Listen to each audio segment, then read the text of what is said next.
just to see if that's, something that I would be able to help you on, or if I wouldn't be able to help you on it, like what direction I think you might be able to take it in. That's dope.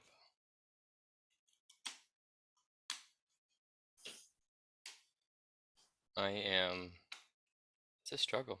It's a struggle tonight with the computer, guys. Sorry. I keep missing like half of the conversation over here. So I am going to go on You can't mute. hear everything? Chelsea? No, I can't. I'm going to go on mute and try and fix this. And we're Okay. live streaming right now. So whenever you want to kick it off, Miss Chelsea S. Childbach. All right, got it. Well, I see some new names to me that might not mean that you guys are new. I don't want people to have to like reintroduce themselves like a couple of weeks in a row, but if you're new, want to just throw in either raise your hand or throw in the side chat, and we can just chat a little bit, see where you're at, see where you're coming from, we can help you with, or even if you just have something that you're like, I'm running into this, needing help. Or if you're new, you can also just unmute and say hi. Hi, I'm Mary. I'm new. I've been in Subto for about a year, but I just switched groups since I was at the Montana trip and I met Suzanne and Justin. So I just switched groups. So yeah, hi. Hi, can you tell us like where you are, where you're at in your real estate journey, all that good stuff? Yeah, so right now I'm doing the fund of funds with Vina on the 432 unit property in Phoenix. So I've been focusing mostly on like multifamily. Amazing. How's that been? Yeah, it's good. We're closing in a few weeks, so it just got delayed a little bit. So we're working on that. I'm also looking into like commercial properties. I want to get like triple net facilities. So I'm looking into that right now. Really cool. Yep. Good. Where are you like physically? I'm in New York, Manhattan. Okay. Yeah. Can't you see, Chelsea? I know. I was like, maybe she just really likes New York. Like, I don't want to assume here. I legitimately thought you were on a boat right now and you were just Thanks. Nice That's to meet dope. you. That is a giant. 429 units? 32. 32? 432. That's a giant acquisition. So yeah. you mind if I just that's the biggest acquisition that I've seen in this group at least. Like, could you break down kind of like your role and what it looks like right now and kind of some of the things that you're learning? If you don't mind me taking over for a second, Chelsea. No, please. No problem. Have you heard of fund of funds that Pace talks about? Yeah, but explain I've it a been little out bit. of the loop for a couple of months, so. Yeah, so it's like $133 million property, and we're raising about $64 million. So of the 64 million equity that we're trying to raise, you can divide it into different funds. So people can form their own LLCs to, I guess, raise capital for the main parent fund, which is, I guess, the property itself. So that's called the fund of funds. Yeah. So it's still open if anybody wants to invest. We have an assumed mortgage of 2.95% fixed for 12 years. Oh, wow. Interest only for 7 years, and our goal is to hold it for 5 years. So during our hold period, we only pay interest on the $83 million at 2.95% fixed, which is why this deal is so good. And then it's projected to have a return of about 17% and 1.85 equity multiple for a 5-year hold. But usually, I think her most recent exit was in 19 months. So they try to do it within 3 to 5 years. And she has like institutional buyers, family offices, and like Kings of Saudi Arabia who are her buyers because they want turnkey multifamily properties in A locations. So our business model is we buy B-class properties, value add in A locations, and then we sort of flip it to make it into an A minus, and then we sell it to these buyers who want turnkey in A locations.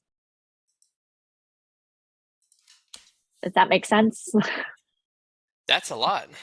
Nice. Yeah. So, what is your role like just as an investor in the fund of funds, or do you have more of a hands-on Are you learning as you go as well? Yeah, so I'm learning. I'm actually a dentist by profession, and I'm transitioning into real estate. So I did this to learn, but we're general partners in the fund. But I'm also investing as a limited partner. So I'm doing both general partner, managing everything, and then investing myself into it as a limited partner. That's awesome. That's a great return for a 5-year Yeah, investment. That's a great return. yeah, because Awesome. we assumed the existing debt, which was really good, like 2.95% fixed interest only for 5 years, Yeah. like unheard of. Yeah, Oh, absolutely. yeah. Very cool. Oh, Thank you so much, Mary. I really appreciate you sharing that. I'm actually going to look up the fund of funds whenever we get out of here and uh, see if we can't invest a little bit of money into it as well. yeah, sure. Any Thank questions, you. feel free to reach out. Yep. Dope. I appreciate that. Mhm. Yeah, nice Back to to meet you, you. Welcome Chelsea. to the New England group. Thanks. Yeah, welcome. Best group in America. Pretty sure that in the world. Are you up and running, Tim, or are you still kind of glitchy? I am up and running, but you were doing such a great job. Um, I just cut in because I was super interested. And I wanted to be very, very selfish and learn more no, about the I'm fund of glad funds. because I was selfishly wanted to know the same thing. Awesome, dope. I'm not as nice as Chelsea. I if I don't know you, I want you to introduce yourself again, even if you have in the past. And then next time you see me, you can beat me up. But I'm gonna start at the top of the list. Chris Rivera. Do you mind introducing yourself? I really want to meet you, man. Hey, how's it going, Tim? It's going good, Chris. How are you? Very Can you good. tell me a little bit about what you got going on? I'm doing very well. I've been in Subto for going on 2 months now. In the Boston metro area, in my opinion, it's a little bit of a tough market being that the price point is so high, but Boston. right, yeah. Right now I'm in negotiation with a potential seller. Now he has a VA loan and he's open to creative, but he's seeking a very high down payment. So essentially, um he wants to pay off his other home in its entirety and have us take on his VA loan.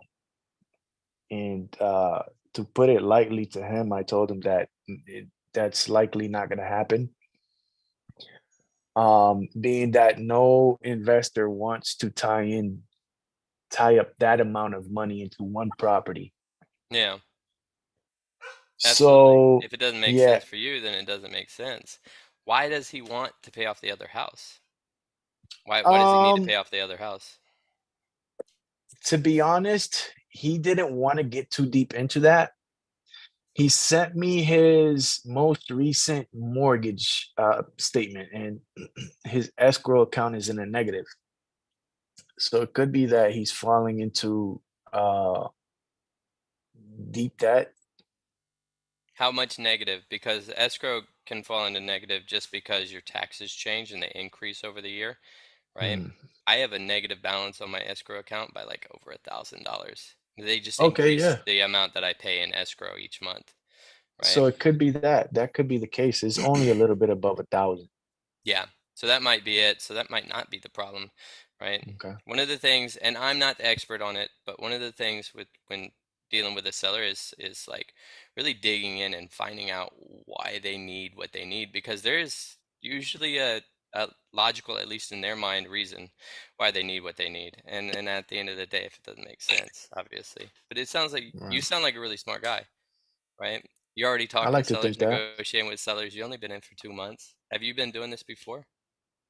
So I've been speaking with sellers for like 10 years, but as a Yo, real dope. estate agent. Yo, that's dope. No Yeah. doubt. I You're mean, in Boston. Do you know who your leaders are out there? yeah, yeah. We've met, we've been in communication.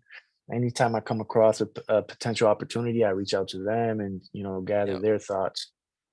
You also Um, got Mike Gomes out there too. Jonathan Santiago and Fathergill are Absolutely amazing.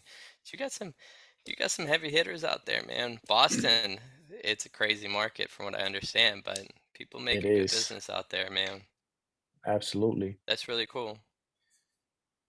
So yeah, I sent this guy an offer. I'm gonna follow up with him tomorrow. I sent him an offer today, just for him to get familiar with like the paperwork and all that. Yeah. And I'll follow up with him tomorrow to see, but with a reasonable down payment. If he doesn't bite on that, then I did kind of push him to list it. Yeah. I told him it might not work with us. If you want the most amount of money immediately, list it. And he doesn't want to Absolutely. list it on the open market, being that he does short-term or midterm rentals in that property right now, so he doesn't want to scare off his current tenants. What's What's the his pay? condition?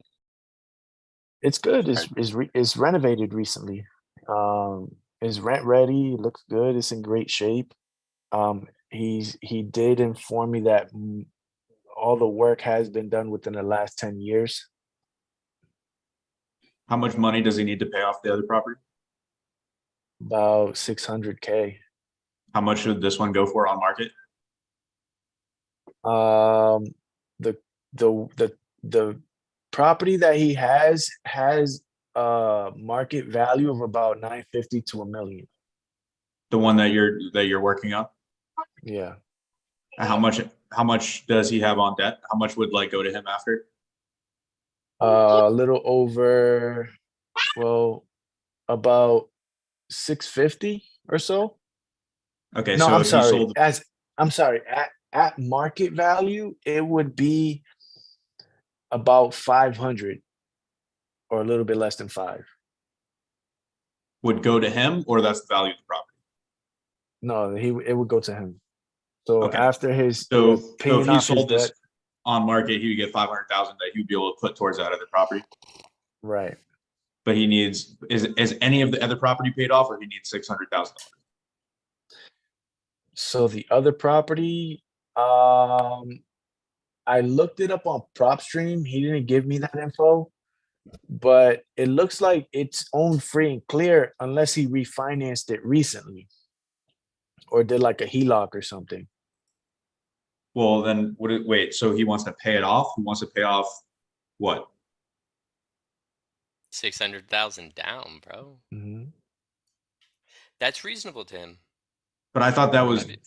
I thought you said the purpose of that down payment was to pay off another property.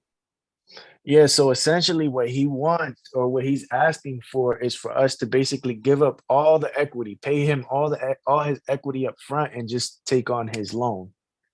So we wouldn't be paying him anything. We would just be paying off his loan. I see. Yeah, It's a good deal for him. for sure. Absolutely.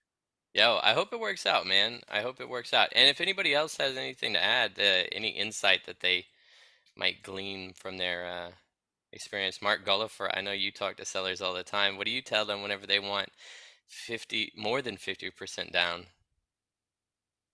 Yeah, I mean that's not going to work, right? I absolutely would push this guy to a listing. That would be great if we could all get 50% down. I would probably push him to a listing, or I mean, it depends on what he's paying for his current note, though, right? Like usually, if someone wants like a large down payment, that could be an opportunity for Morby method. But would it all kind of work with the lending that you're bringing on to get him that 600 in addition to what he's paying now, right? It would probably blow the numbers up. What is this, like a 2-family or Yeah, 3-family? it's a 2-family with an in-law. 2-family with an in-law Mhm. is that an illegal third unit, or is it because he lives there in the city of Boston, you can have an additional unit if So you're that's living there? that's something that I brought up to him. Like, if we were to take something like that on, we legally cannot rent out that in-law. Yeah, But he that's what he's doing. He's renting it out to traveling nurses, all 3. so he lives there.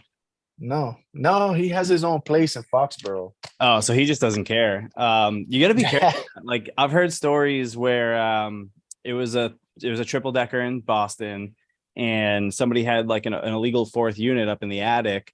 Something happened. Property caught on fire. Somebody died. This guy got like charged with manslaughter. Wow. So it's like you can't take those situations lightly, especially if you're thinking about getting into the asset and trying to use that unit maybe as some additional income. You definitely have to be weary about it. Yeah, man, that's tough. I would say so what happens if he doesn't pay the other hot property off? Like that's because if it's all hinging on that, like that's going to be some good info, right? Right, for sure. He's not necessary. He told me he doesn't have to sell it, but a lot of sellers say that when they do have to sell it to not seem desperate.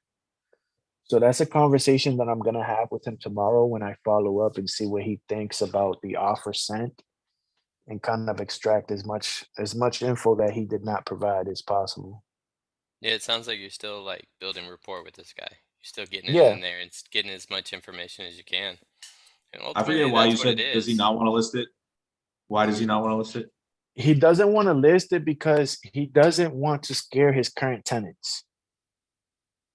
He doesn't want Okay. his he doesn't want his current tenants to know that he's actively selling. And if he wants them to, let's say, renew or whatever it is, then they feel comfortable renewing without them thinking, oh, is the next person gonna kick me out? Ultimately, I mean, I would honestly just ask this guy, I mean, are you even looking to sell this place? Right? Because you're worried about scaring off midterm rental clients, but I mean, midterm rental, you're talking what, 3, 6 months, right? They Mm. might even be close to the end of their lease. Like that doesn't really make sense, right? So do you Yeah, even want to sell this place? something's not adding up. I mean, so he needs 600 to pay off the other property. If he sells it on market at market value, he will net 500, which is less than 600, right? So Right. I would definitely dig into why he needs that 600, why he needs that paid off.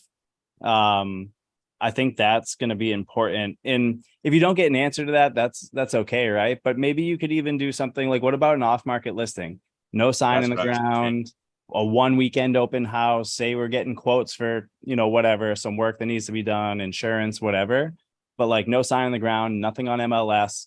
Run it by, buyers in here, run it by some Facebook groups, see what we can get going, get some people in. It's like a one-time thing, right? Better Yeah, than to not potentially monetize a deal, and we yeah, can help them out. he was definitely open to that because I told him, like, listen, whether or not you sell it with me or to me, then I want you to make the best decision possible.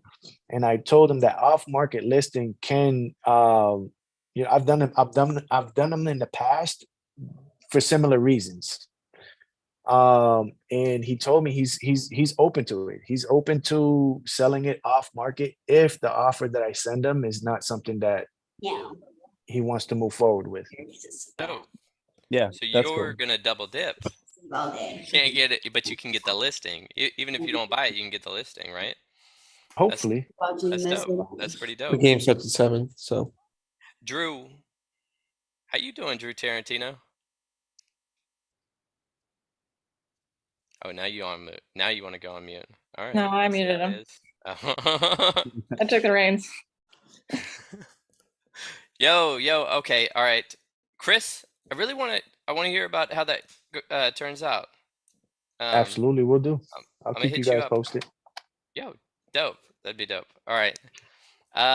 Scott Falvey. I butchered your last name, didn't I? I think I got the first name right, but I think I butchered the last name. I think we've met. Not bad. Not bad. How do you say it? I mean, I've been with. Can you hear me all right? Yeah, I can hear you. So I've been with Subto New England for 6 weeks or so now. I'm pretty much on all the accountabilities, since then. And so I have seen you on here, Tim. May or may not have caught me on here. But yeah, so I nice catch you in to Discord meet you. all the time. Okay. Okay. Yeah. Yeah, Yeah. I'm trying to be active, trying to, put myself out there, and, some of it's being vulnerable, some of it's not. I'm not a big, social person. And so, posting stuff is putting myself out there. I'm not used to doing that, but I know I need to for this type of stuff.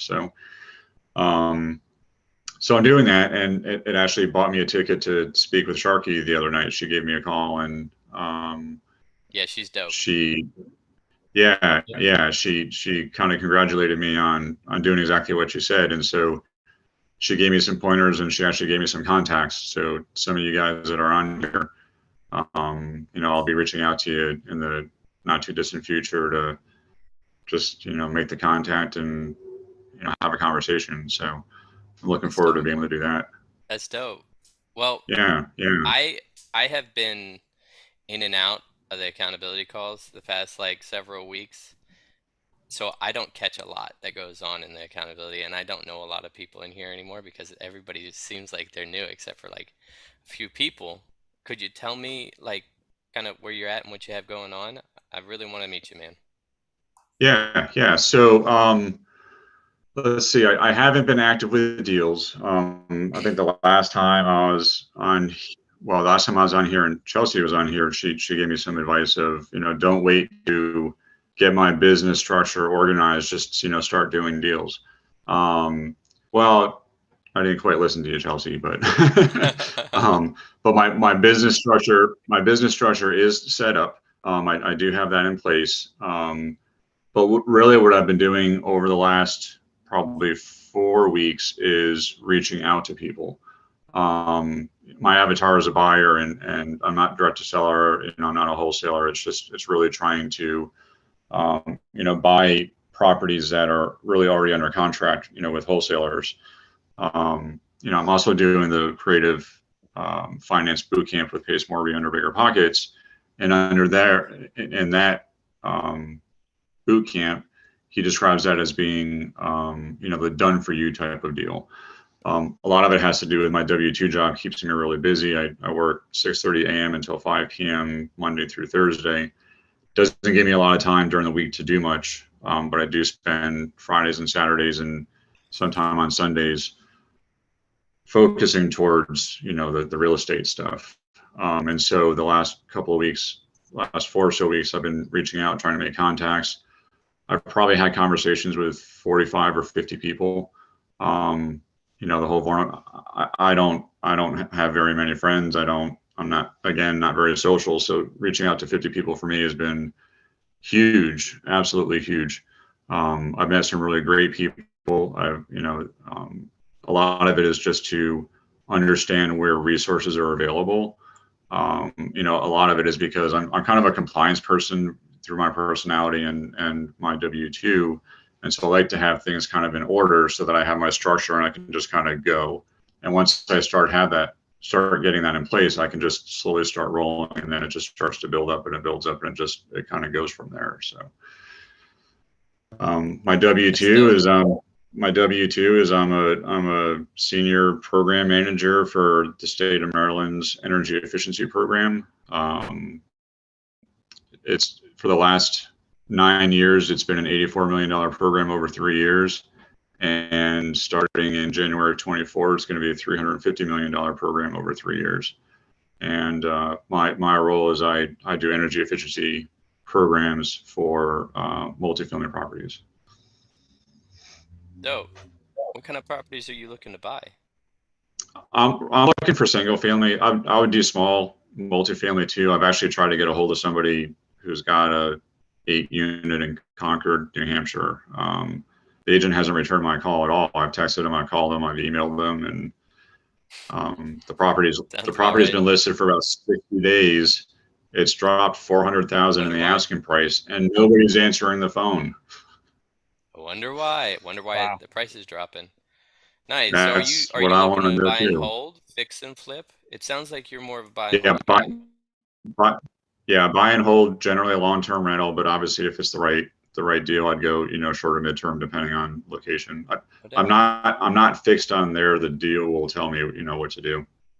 Nice. Okay. And I'm sure you've already reached out to Jake and Isaiah out in New Hampshire in the Lake regions? Yes, Yeah, I figured. I have. Those are Yep. my go-tos for New Hampshire. Nice. That's Yep. cool, man. Yep. I love Yeah, that and you're reaching out and you're I've getting reached the out to community. several others too. Yeah, 50 others. That's intense. That's great, man. That's awesome. That's what this And community is all about. yeah, yeah, it's been great, and the New Hampshire, I'm sorry, the New England community really is great because I also attend the DMV accountability.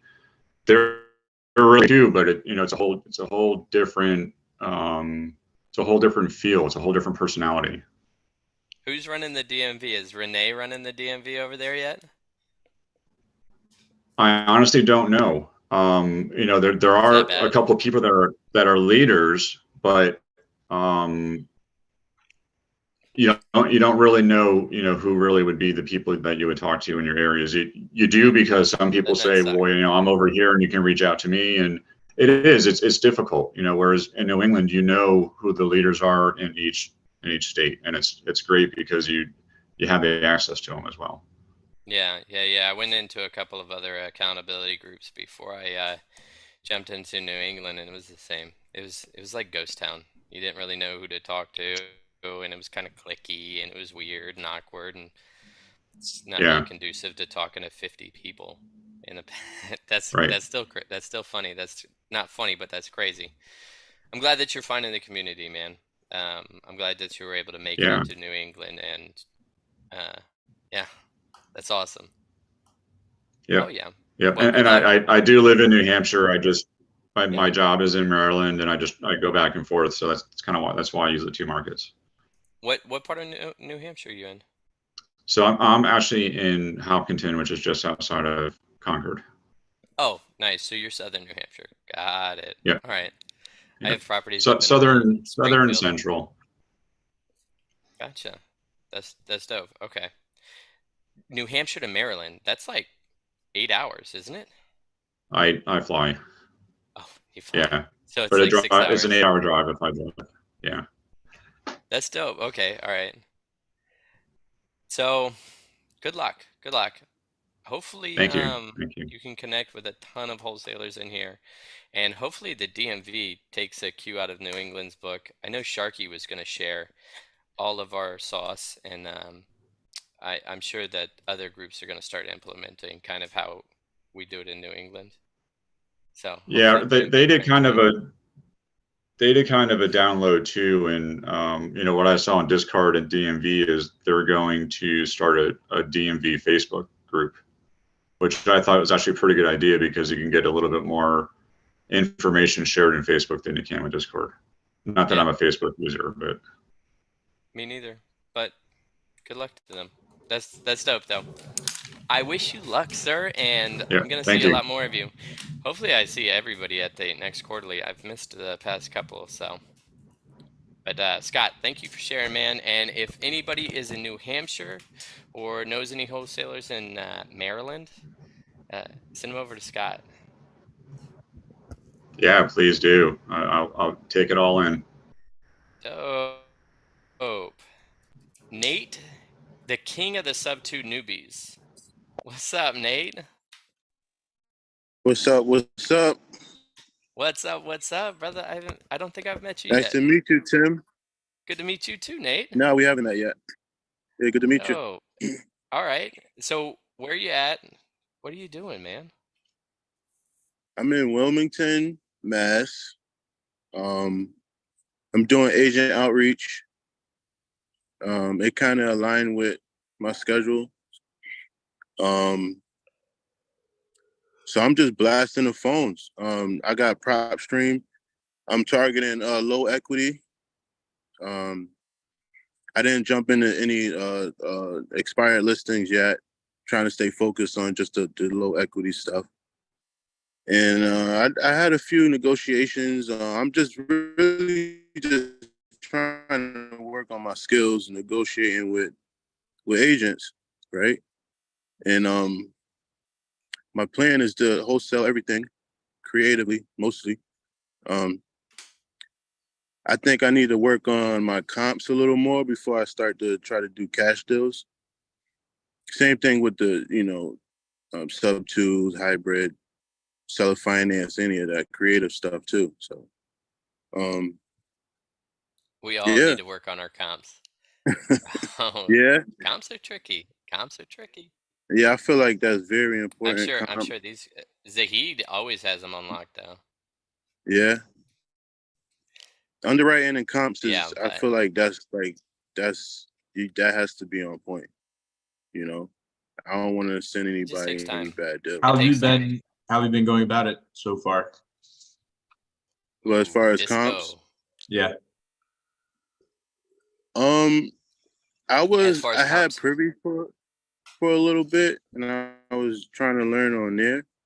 I got a few cheat sheets that I was going by. Where'd you get those from? What I got it from the Facebook group, right? Okay. And what I And really you're, need are is you, like you're marketing calculator. in Mass? Yeah, I'm looking in Connecticut, like Hartford County area. Sometimes I go down to like Fairfield County. I'm looking in Mass. I do like the Springfield area. Sometimes I look at Middlesex, because the low equity lists are short. They're very short. So I gotta kind of move around, you know, so I can have people to call. Because Right. it takes me too long to find those prospects to call with the the small list. Yeah, for sure. So yeah, I If feel like I if need you a ever need calculator. help comping something in Mass or Connecticut, you can throw it over to me and I can help out. Yeah, that's what I need. I need someone that knows what they're doing to kind of show me the ropes. You know, because once I see it a few times the right way, then I feel like I'll get it. Yeah, for sure. I can definitely help out with that. I do like appraisal work on the side for the last 3 years, so I kind of know my way around the area. Yeah. dope.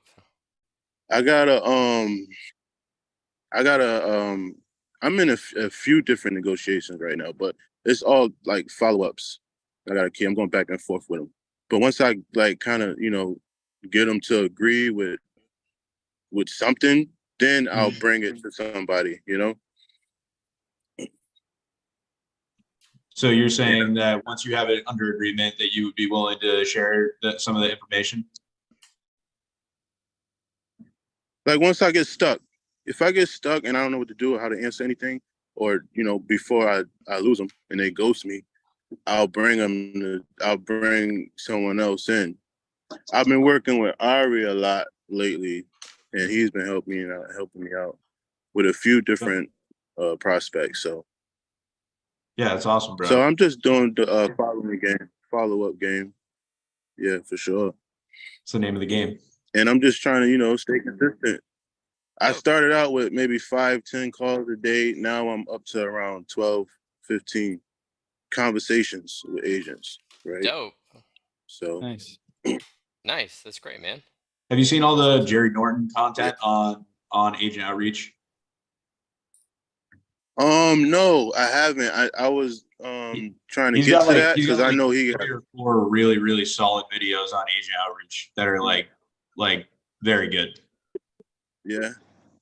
I've been all in the vault. I'm like living in the vault. So yeah, I'll take a look at Jerry, see what he got. It's all about the skills, man. You got to get the skills. Skills are deals, Takes time. right? Just takes time. You got to screw some deals up. Yeah, I got ghosted. I didn't messed up a few negotiations, and I got hung up on, and I'm going through the motions, but just gotta love it. Keep practicing. Yeah. Right. That's dope, man. Good luck, bro. Good luck. Connect with your leaders out there. Where's Wilmington, anyways? I have no idea where It's like Wilmington is. it's like 15 minutes from Boston. Yeah, it's a little north. Oh, gotcha. Have you Okay. connected with your leaders out there? Jonathan Um, Santiago, and yeah, Santiago Jonathan Fothergill. and Father Gill. Yeah, I had a few meetups with them. That's I dope. also live in Winchester, so if you ever want to pop over, say what's up. Oh, you right there. Yeah. Yeah, I'm coming to Yo, see you, Ryan. Hell yeah, brother. Let's do it. this is why we do this. I This is need, why I'm we I'm do on this. an island by myself. Yeah, I need to connect with somebody that's doing stuff, because I Oh feel like yeah. I'm just doing it all on my own. I'm reaching out on Facebook and I'm talking to people, but they're far away. I need to Feel you, bro. physically see action, so I can get that experience, right? I feel you, dude. Yeah, for sure. Definitely. I'll put my number in the. Can I get you anything?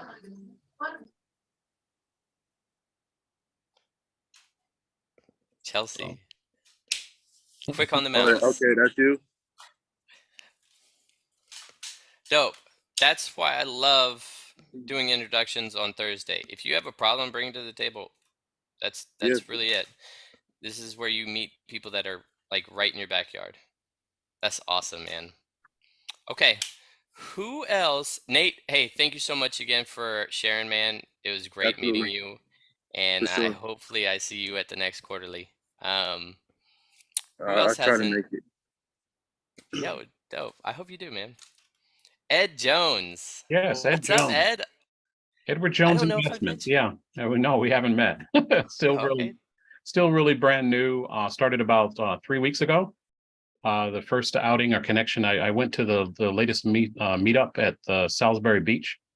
So I met a few people there. I met Ryan, John Fothergill, a number of folks that were there. I had some really good connections there. Actually, I'm in the Taunton area, which is pretty close to Providence. It's southeast Massachusetts. And the primary goals, I guess, is rentals, buy and hold. That's the primary goal overall.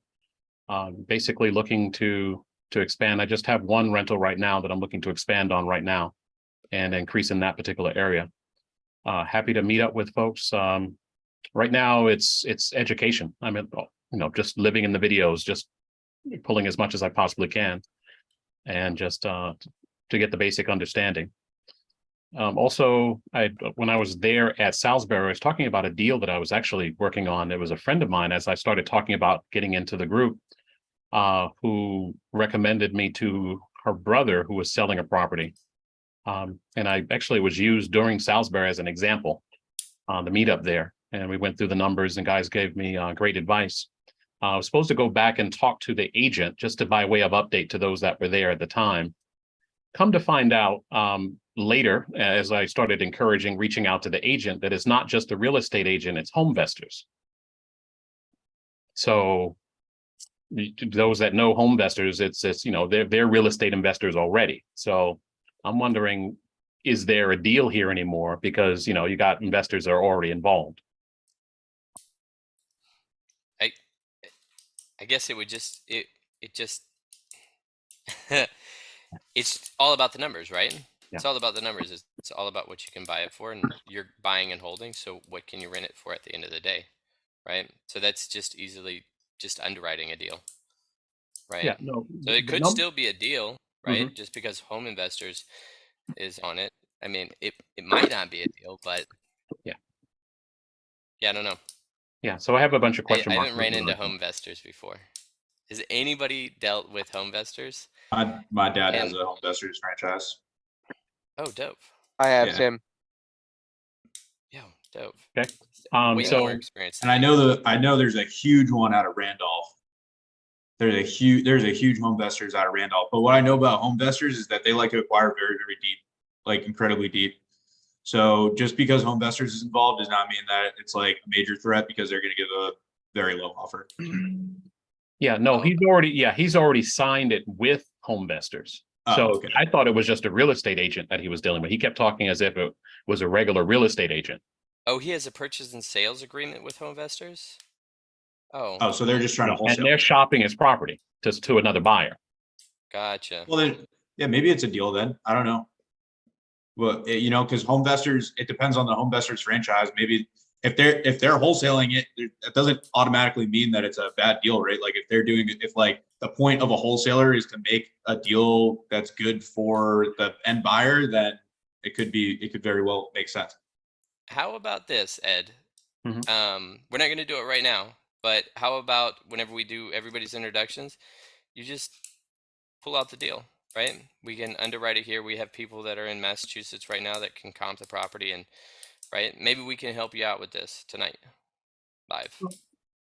I was hoping to get a bit further along. So in terms of putting something on paper, because I don't have anything on paper right now. So I don't feel comfortable in Okay, just putting it out there. that's, Yeah. that's totally fine. In terms That's- of like that's- actual address. I mean, I can give numbers and generalities, but not all of that. Hey, it's fine. Well, let's talk about it later. Maybe we have time, we can throw it up and just show the numbers. It's really is what are the numbers and what can it rent for, right? Yeah. If you want to underwrite it, we can underwrite it here. We don't have to comp it or anything like that right now, so we don't really need the address. But yeah, maybe we could do that in a little bit. Would you be comfortable with that, Ed? Sure. I mean, that's what I did when we were at Salisbury. So I gave all the numbers there. So I guess I'm confused. You're not sure if it's a deal, but Right. I found out afterwards that it was home investors and there were other investors will it involved. cash flow if you purchase the property? Yeah. Will it cash flow for you? And is it a good enough cash flow that you would buy it at that price, or would you need to buy it deeper? No, the main thing is that we were going to, or what I was looking at, and this is what I discussed with the group. I had two options on the property. First was the possibility of wrapping it because the sister actually wants to buy it. So I already have a buyer here who wants to buy it. Gotcha. There were some questions on whether or not she could. Well, no, she didn't have the down payment right then, so I may need to carry it and then convey it to her. So that was the connection that was there. Yeah. The second option was to just do it for a fee, and that was what was recommended me to do. So set the deal up, charge them a fee, help them convey it to the sister, and then just walk away with the cash in pocket. So in this whole thing, you would be relying on the sister to sell this deal at a price that would make you money. Correct. Yeah. Gotcha. So it's not really the deal. It's the sister. Have you had conversations with the sister or anything like that? No, she's all for it. I mean, she's all for it. It's just, and the brother is amenable as well. So it's not as if they don't want to do the deal. They do want to do the deal. Yeah. It's just that they now have it under contract, not with just a typical real estate agent. It's this other group. That's what I found out afterwards. So where do you fit in? Well, if we can either A, get in contact with or work something out with home investors, then I can convey the deal and either buy the property and wrap it back to her or charge some sort of a fee in order to convey it onto her. That would be my process. Gotcha. So having it already being under contract, how are you going to do that? You need home investors' permission, or are you going to double close on it, or are you just going to close on it yourself? Right? Okay. Before, when I thought it was a deal, I thought it was just a realtor, meaning we would package it to pay the realtor either A commission or B, some sort of referral fee in order to satisfy the realtor. Okay. I get what you're saying. I'm catching up. Sorry, I'm a little bit slow. No problem. No problem. All right. So don't get. And now I'm questioning whether it's a deal because I found that I got an investor here. So now I have to say, okay, can I connect with them, pitch them, and get them to see if it's still a deal here? Because if it's not, it's not. I mean. Gotcha. So what did they have it locked up for, and what will the sister buy it for? Okay, so they have it locked up for $257. The mortgage that's on the property, he had originally said it was $195, but then he changed it to $215. So I'm thinking it's really $215. Properties that I saw similarly, I could probably sell it to the sister for like $340. She'd be willing to take that on. She's looking at not necessarily moving in. She wants a rental unit as well. So we were looking at comparing current rental rates, and it's in Brookfield. Current rental rates, there isn't a lot of rentals in that area just because they've all been snapped up. But similar types of rentals were around 2,400, I guess. Gotcha. So she would be willing to buy it at retail, is what you're saying? Yes. Gotcha. Okay. Yeah, I mean, I guess, yeah, you already did the legwork, so there's no use trying to underwrite it here. It's just a couple of conversations with HomeVestor now. I'm really interested in just finding out how this works out for you, Ed. Well, I just need to get a hold of the folks at HomeVestors, Yeah. and I'm sort of trying to get the seller to create the contact, but No now, doubt. doing all of that. So Yeah, that's interesting. Like, You know which HomeVestors it is? I don't. I was going to ask Ryan if you knew of any HomeVestors that were in this area. In Brookfield? Yeah. Didn't Pace give like a full list of the HomeVestors at one point? Okay. So I think that I was missed similar. the first part of this, but the property in question is currently listed on the MLS with an agent. It's listed. It's on MLS. It shows up as an open listing because they took it to market. I mean, it wasn't like they were doing on an off-market deal. They put it on MLS. Right. So if it's still on MLS and there is a buyer's agent attached to the sale in Massachusetts, usually they put an anticipated sale date. And That's not there at all. Okay. All right. Now, given all of that, let me add the other curveball if it's not complicated enough. no, it's not Okay. complicated enough. Throw it at me, Ed. All right. A couple of months back, the seller's dog bit somebody. Dope. Nice. And Awesome. lawsuit. And the person put the lawsuit and they put a lien on the house. That's not coming off. How much is the lien for? I don't want to quote the wrong number. I'm not sure of the number, but in any case, the last thing that I heard is that the insurance company is willing to pay for it. And the insurance company is working with the person that sued them to pay them off. But the people who sued are dragging their feet in terms of releasing the lien. That is an interesting story you have. Yeah. Again, real complicated. I I'm wondering have questions if this is a deal too. See, that's And I am really interested in finding out how this works out for you. Yeah. that's Have what I you mean. Well, I mean, it's worked out because the lien has prevented HomeVestors from closing with another buyer. So they're sort of up in the air. The whole deal is up in the air, and I'm having conversations with the seller of trying to do this thing separately. So It's very interesting. I want to find out how it comes out at the end. okay. But in any case, there's only one other thing I wanted to say. Absolutely. Just interested in, again, just finding out how people are doing what they're doing here in terms of acquisitions. One of the things that I really want to focus in on is integration, because you know, my background is computers, IT. I have a small IT company, a couple of employees, been doing it for decades. I'm trying to set something out of that into real estate. So I'm used to running projects, you know, doing the computer work, doing that kind of stuff. And I'm looking at a model so that I can do acquisitions, and whether it's spinning up VAs or running processes and things like that. Just at first, I'm interested in, does that kind of thing work here with limited stocks in New England? Second is, you know, you guys partner with people who are interested in doing that aspect where you guys would do the actual sales and the actual conversion, that type of thing. I can name like at least 6 people. There's a few people on this screen that would probably love to have this, right? Integration is a big thing. That's like a lot of the high level people. They are the face of the company. They do the sales.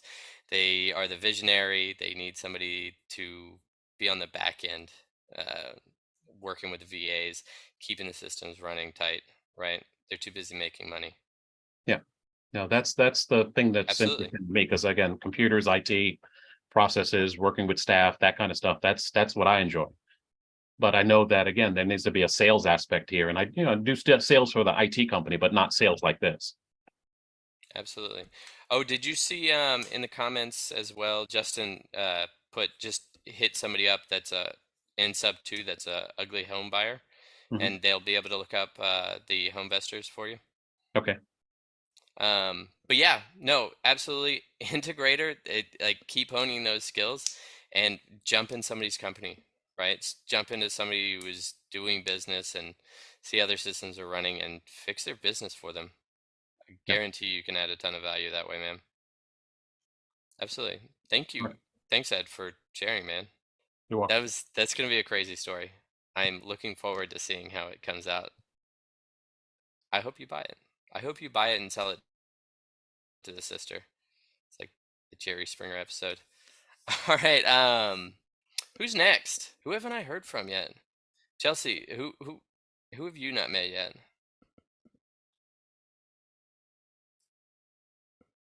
I think I know the rest of the names on here. Anyone else? You've met Virginia and Henry and Oh Armando. no, but Virginia's at work, so I don't know if she can. Yo, Virginia. I have not. Is Virginia a bartender? Yeah, I think she's. I feel like she's flipping bottles in the background right now. Yeah, I think she is. Okay. I guess iPhone. I haven't met iPhone yet. I haven't met iPhone yet either. All right, cool. Thanks guys for jumping on here, introducing yourselves. I've been absent pretty much for the past few weeks, so hi. I'm back now, and yeah, that's a lot of fun. And we're kind of gonna go off the cuff. Am I the iPhone that you guys are that I seeing? was doing the meeting. Yes, you're the iPhone. Yeah, Introduce iPhone. yourself. Hi. Yo. I'm actually running into work. I'll be open camera in just a few again, okay? Absolutely. Cool. We'll be waiting for you. We'll sit here in silence. No, I'm just kidding. Yeah, so I found out that I was hosting the meeting like an hour before the meeting, so nothing planned. But I like it that way.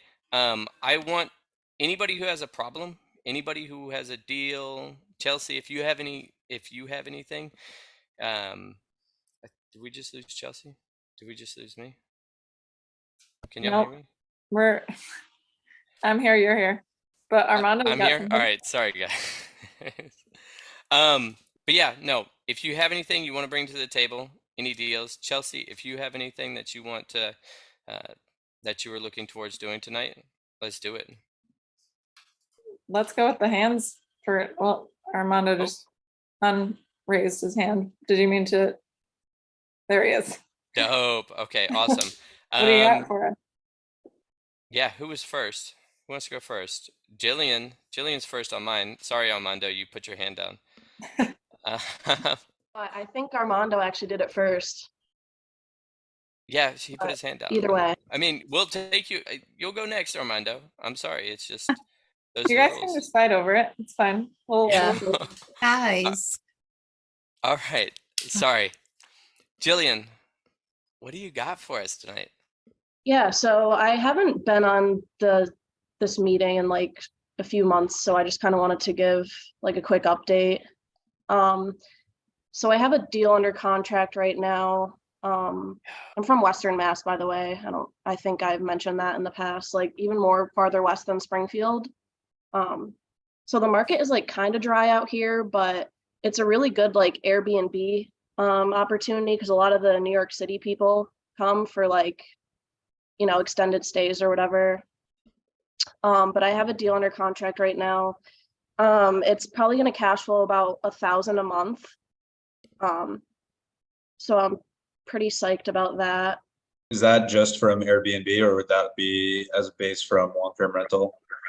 So this one is going to be like a long-term rental. I do eventually want to get into Airbnb, maybe further down the line. But yeah, it's a good like rental county as well.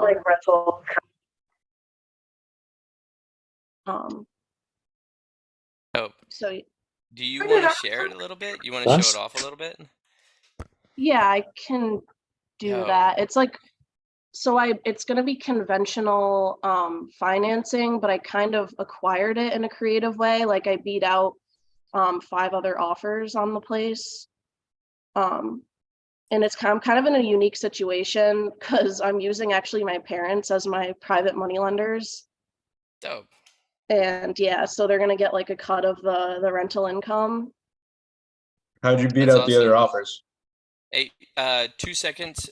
Chelsea, could you give everybody the permission to share the screen? My computer is still jacked up. Should be good to go. Okay, perfect. Oh, did you want me to share my screen? Yeah, show it off a little bit. Okay, I need to pull it up. Show us your deal. Yeah, Okay. so I beat out the other offers basically by using my parents' retirement accounts as proof of funds. And yeah, and it actually worked. So they were like, okay, I basically presented the offer as cash, but then I turned around and financed it through a bank, like a local bank. And I'm getting pretty, like a decent interest rate. It's like 5%, but like through a bank, that's pretty good nowadays. So yeah, It's not bad. exactly. Yeah. I was just leveraging my parents' accounts and it worked. So Anybody can be a private money lender. yeah, Even your parents. exactly. My wife is my private money lender. A lot of times. That's dope. That's really dope. So whenever you're ready to show it off, let us know. I'm gonna jump over to Armando. Sure. Yeah, that sounds good. Thank you for sharing, Jillian. Yeah, for sure. That's dope. What's up, everybody? How you guys doing? Been here for at least like 2 months now. So the problem I'm having, which is I guess kind of a good problem, is so in my W-2, I was promoted to director, so now I've been taking on like so much more. I've been doing SMS, I have a VA, and I'm getting leads in, and it's just one, like systemizing, like following up with all of that stuff, but I'm also at least in these first few weeks of like with this transition at work of like, I'm getting so much in that I'm not even able to follow up at a like reasonable kind of like pace with some of these.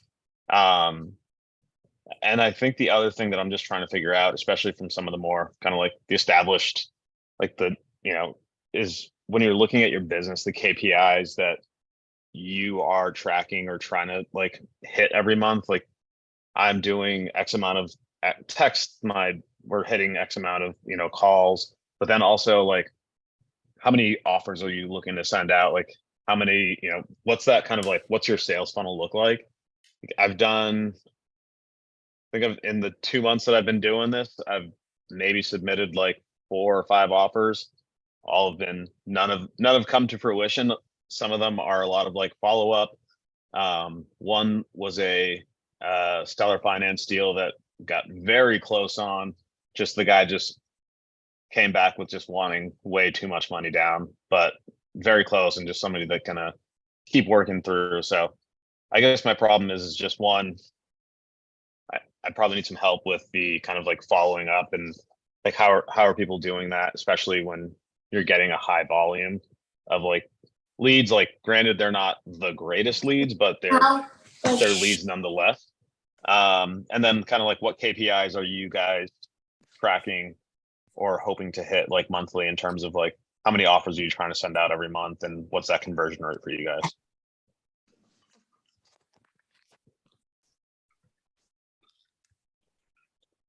I think for like Ryan said it in the chat, that if you're getting the point where you're feeling like, overwhelmed by follow-up and stuff, maybe you need to partner up with somebody, or is it just you right now? Yeah.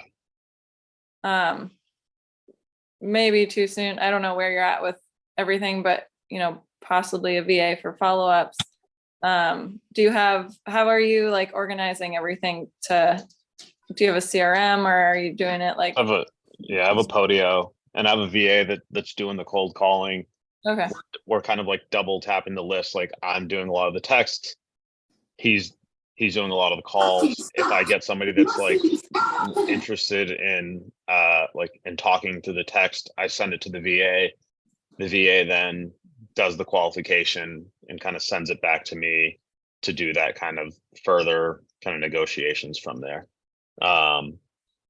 So that is kind of the system right now, but I think it's a free Podio account first of all, but it works fine. It's the leads are in there, and it's just a matter of like managing the follow up and staying on top of those from there.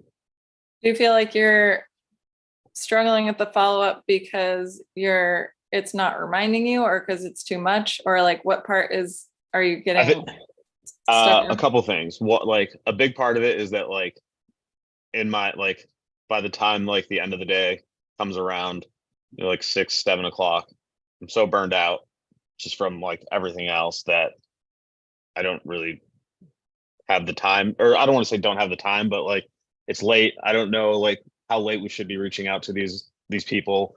I try to mix in like seller calls throughout the day. This man. Sorry. Yeah, especially if you get uncomfortable. Get Yeah. uncomfortable. I do not want to hear that. That's awful. You're at 6 o'clock at night and you're already like tired. You don't want to do it. Then either find someone else to do it because you don't want to do it, or don't be in the business. Yeah. You know what I mean? Like Yeah. this is like grind until you want people being like, it's too late. It's 9 o'clock at night. Okay. Yeah. I mean, I have no problem I hate to calling be them later. rude, No, but no. yeah, you have like 3-4 hours easily to be working after 6. And then you can do the non-productive money-making activities after that. You know, handwrite mailers, handwrite people, follow up people. They don't answer their calls anymore. Write them a quick little note on the back of a Post-it, throw it in an envelope, put a stamp on it and send it. Hey, I've been trying to reach you, thinking of you. Feel free to call me back. Smart. Are your leads local or virtual? They're all Mass. I've been targeting Mass and Connecticut, but like a majority of them are all Massachusetts, all over Mass. So like Western Mass, all through. So Got it. Yeah, I mean, I think that's just like Justin said, it's once you start calling later, you realize like it's kind of rare, especially if it's someone you've already been talking to. Maybe if it's like a cold call and you're like, hey, it's 8:45, like what's up? Then they might be like, what the, like, why are you bothering me? But if it's someone you're already talking to, like, because if you're doing follow-ups, I've found it's so rare that people get upset about it. And you can also kind of prime them for it if you want. I don't think it's necessary, but just be like, usually I have time to get back to people, like I'm on appointments and I'm doing whatever you want to say. So it sounds like you're doing these deals and you have to get back to them a little later, but it's really not necessary. Like people, it's pretty rare that people get upset about it. And if they do, then you just say, so sorry, I wanted to get in contact with you before the end of the day. Just was, make up some excuse that you needed to call them and say, I can call you a little earlier tomorrow. But definitely you have until like 8:30, 9, like. All right. These people can get some late night calls for me. That works. Yeah. Yeah. And then if they get mad, you just say, yeah, exactly. But I mean, it happens a lot less than you think. The people that are going to get mad at you, they're going to get mad at you no matter what time you call anyways, and they're probably going to be unreasonable and you may not want to do business with them. And anyways, that's kind of what I feel, but yeah. That's fair. Yeah. And then, so you said that I feel like you said 2 things. Did we touch on one of them and then not get to the other, or did we touch on everything? I think just kind of like, I mean, I guess it's more of like it's going to vary person to person, but like how many offers are you looking to send out a month, and like kind of what's that sales funnel look for you, or what should you be kind of like hoping to get to? Chris, I always respond. Especially the texts are easy. I'll text any time of the night. I don't care about that, but yeah, I always respond. I guess, what are you looking to accomplish? Like, you can ask 20 different people what their KPIs are, but what are you looking to accomplish? And then look at someone who's doing that and then reverse engineer that, ask that person what they're doing and how they've gotten there. And that's what I would say on that, I guess. Yeah. I mean, for me, it's I don't want to, not a full time, not trying to be a wholesaler forever, or, like I'm just trying to build the capital to start, when I'm reaching out to these people, purchase my own and keep it myself. But the ultimate, like for right now, it's how do we start getting some of these wholesale deals in? Also, like I think I'm a bit too conservative on my numbers, so like I'm going like way low, which is like fine. If they don't like it, then it is what it is. It's but so right now it's just trying to wholesale some deals to build some capital for myself. What area are you in? Like personally, like physically, I'm in Worcester, Okay. but I'm calling all over Mass. Have you linked up with anyone around you? Yep, a lot of people. Ryan, I've both the Johns. They're actually I'm gonna working with them to kind of send some of the more warmer leads to like help with kind of, because that's the other thing too, is like I have no problem talking to sellers, and it's that part doesn't bother me. I think the timing piece is, but now I know it doesn't really matter. But then I think when it comes to the like structuring, like what a good deal is, so they've been helping me a lot. I've passed a few to them that we've worked through, and they've kind of been like, this not enough here to really work through it. So yeah, I've been connecting with others, so but yeah, perfect.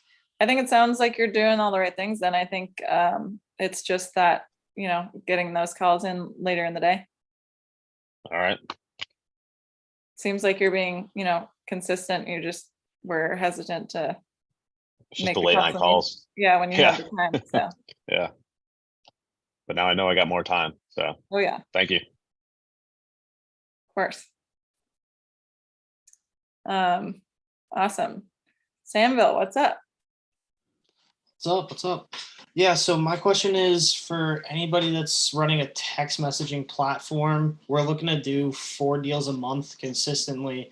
What's working for you guys? What's not working for you guys? Just looking to get some feedback so we can improve our system. If there's anybody. I'm doing SMS right now. It's going pretty well. Okay. We're just pulling county data and putting it through with a simple outreach text and targeting like pre-foreclosure and probate. Okay. And we're basically just getting we're putting them in different buckets. So like if a text comes in that's negative, we're gonna disregard it. If it's like DNC, disregard it, mark it as DNC. And then if it's like a neutral or positive response, then it goes into a bucket that gets called almost immediately. So as quickly as we can, we call the text that came in that's neutral or positive, and try to have a qualifying conversation on the phone. Okay. So what are you doing for volume? In terms of data going in? Like how many texts are you sending a day? Like maybe like 100 or maybe a little bit more, maybe less. Okay, so what's your response rate on that? It was like 80 or 90. We were doing really, really, really well. Okay. But yeah. Who are you skipping your data through? Or I'm sorry, that was the delivery rate. So we're getting a delivery rate of 80 to 90, and we're getting like a response rate of like mid-20s. Okay. Yeah. Okay, that makes more sense. So we're sending 400 a day, and we're getting a lot of wrong numbers or just no calls. What are you using to skip trace? Hold on, my integrator's right here. Come here. Come here. Introduce yourself to the people. Hey guys, he can talk to you about it all. He's not imaginary. No, I'm real. I was just over doing work on the back end. All right. Let's go. Nice to meet you. How you doing, man? Yeah, so we're doing about 400 a day. We use batch leads. It's a combination. Every day I'm going on. I'm lucky because I can use my publicnotice.com to pull data. From so that's awesome. Daily, I throw it into batch, and then I have the leads from batch. But the reason we wanted to ask that question is it's been very slow. So I don't know. So have you seen? So is it Is it that people are responding negatively, or is it that people aren't responding, period? It's honestly a combination of both. It seemed to slow down July, August. Like I was getting So far that's higher what's going on, responses is for- that the government's tracking down on this shit. And if Okay. if it's not a registered number, you're actually going to get zero deliverability starting like in a couple weeks. This is actually something that my Oh integrator shit! brought up to me today. Sweet, cool. So Sorry you if I need to get, you need to get like a sole proprietorship or an LLC, and you need to get it set up so that you can register the number so that you're getting a high deliverability rate, because they're basically shutting it down. And Got I it. just found out about this today as well. Beautiful. Then I got to jump on that ASAP. Yeah. That's why. Yeah. All right. That Yeah. answers my question. Yeah, Thank you, guys. We're running into the same problem. We're having the same problem. And if you want to use Skip Genie, it's just like a little bit better quality, in my opinion. Gets a little Skip Genie? bit closer. Okay. Yeah. Better numbers. Yeah, of course. Cool. Awesome. Thank you so much. Thanks. I use launch control. It's a bit more pricey, but like I had to kind of register like with an LLC. So like, and they have the, I think it's the 10 DLC or whatever that kind of like regulation is. Yep. And like Ryan, like I'm around like 22%. The rate drops down as I get like deeper into the list, because if I've got multiple numbers, it'll send through those. Then as you kind of like start to go even like, you know, if that person doesn't, every that person, month I'm yeah. replacing numbers. Yeah. So like I see that it's dropping down, but like I'm getting like a solid amount of like, you're gonna get the people that are like wrong number, do not call. You're gonna get the people that are like, that's no, not interested, that but comes with the territory. yeah, but I do get a good amount, like at least like 1 to 2 people a day right now that are like at least interested, like either what's an offer, right? Like they're probably just tire kickers, but also people that are like, sure, like happy to talk. So, and I think that, like with the changing of the text too, I don't know like if batch does it or not, but with launch control, it flips a lot of the texts. So like if you're sending a lot of the same stuff over and over and over again, it's gonna flag it. So okay, good. Yeah, it was a pain to set up. They all had to be like 70% different than each other. It was I ended up AI generating them all. But yeah, no, I think that if it's a government crackdown, that explains it, because I remember what I was getting for volume of replies when I was doing like 75 to 100 per batch, and now it's significantly lower. So yeah, okay. Yeah, Awesome. we're also working on that. So if you guys come up, if you guys get that registered and all set and it starts working, I'd love to like it. Yeah, like, I will absolutely share the experience, because I need to get this done probably by next week. So I'm gonna. Yeah, we're also working on getting it done ASAP, because it's I mean that's how we do it. You know what I mean? Well, if I got anything by tomorrow, I'll definitely share in the group what I got. Word. And same goes for us. Cool. Yeah. Awesome. Cool. Thanks, guys. Are you guys having trouble having messages go through? Is that Yeah. The bounce rate has been getting higher over. Is that because the carriers are filtering the messages? Yeah. Would you like to know the banned words list? Would you like to know the banned words list? Oh yeah, batch is really good. They update they have like a little thing at the bottom with all the banned words. So I just make sure to keep them all out. Do you know how long that words list is? It's gotta be at least 30, 40 deep. Is there an even longer one? There's at least 100, and I can send you if you need to. I would absolutely love to see that then. Thank you. Would you like me to share my screen so I can show you guys? Yeah, I definitely. I can take a picture of it. Or I can screen capture it by doing the command. Thank you. Yeah, absolutely. Give me 1 second. I'm gonna pull it up. Yeah, it's like batch is like, for anybody who's thinking about batch leads, batch is like, it's a great Swiss Army knife, but it doesn't excel in any one area. That's like the best way I can describe it. I'm gonna pull it up right now. Just give me a minute. Yeah, launch control, sweet. Yeah, that's great. I don't know if the government crackdown. I just like looked. I was just Googling texting today. Oh wow. So we have financial gain, words do not use, financial freedom. We have general email, a list, void, miracles stuff, sense of exclusivity, drugs, alcohol, freebies. Wow. This is the list.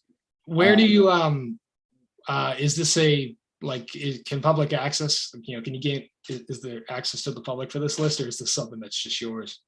Well, it was referred to me just by doing research, but this is not necessarily public information because actually nobody knows the banned words list, right? It's not public. The reason this is discovered is because through trial and error, right? The carriers keep it secret.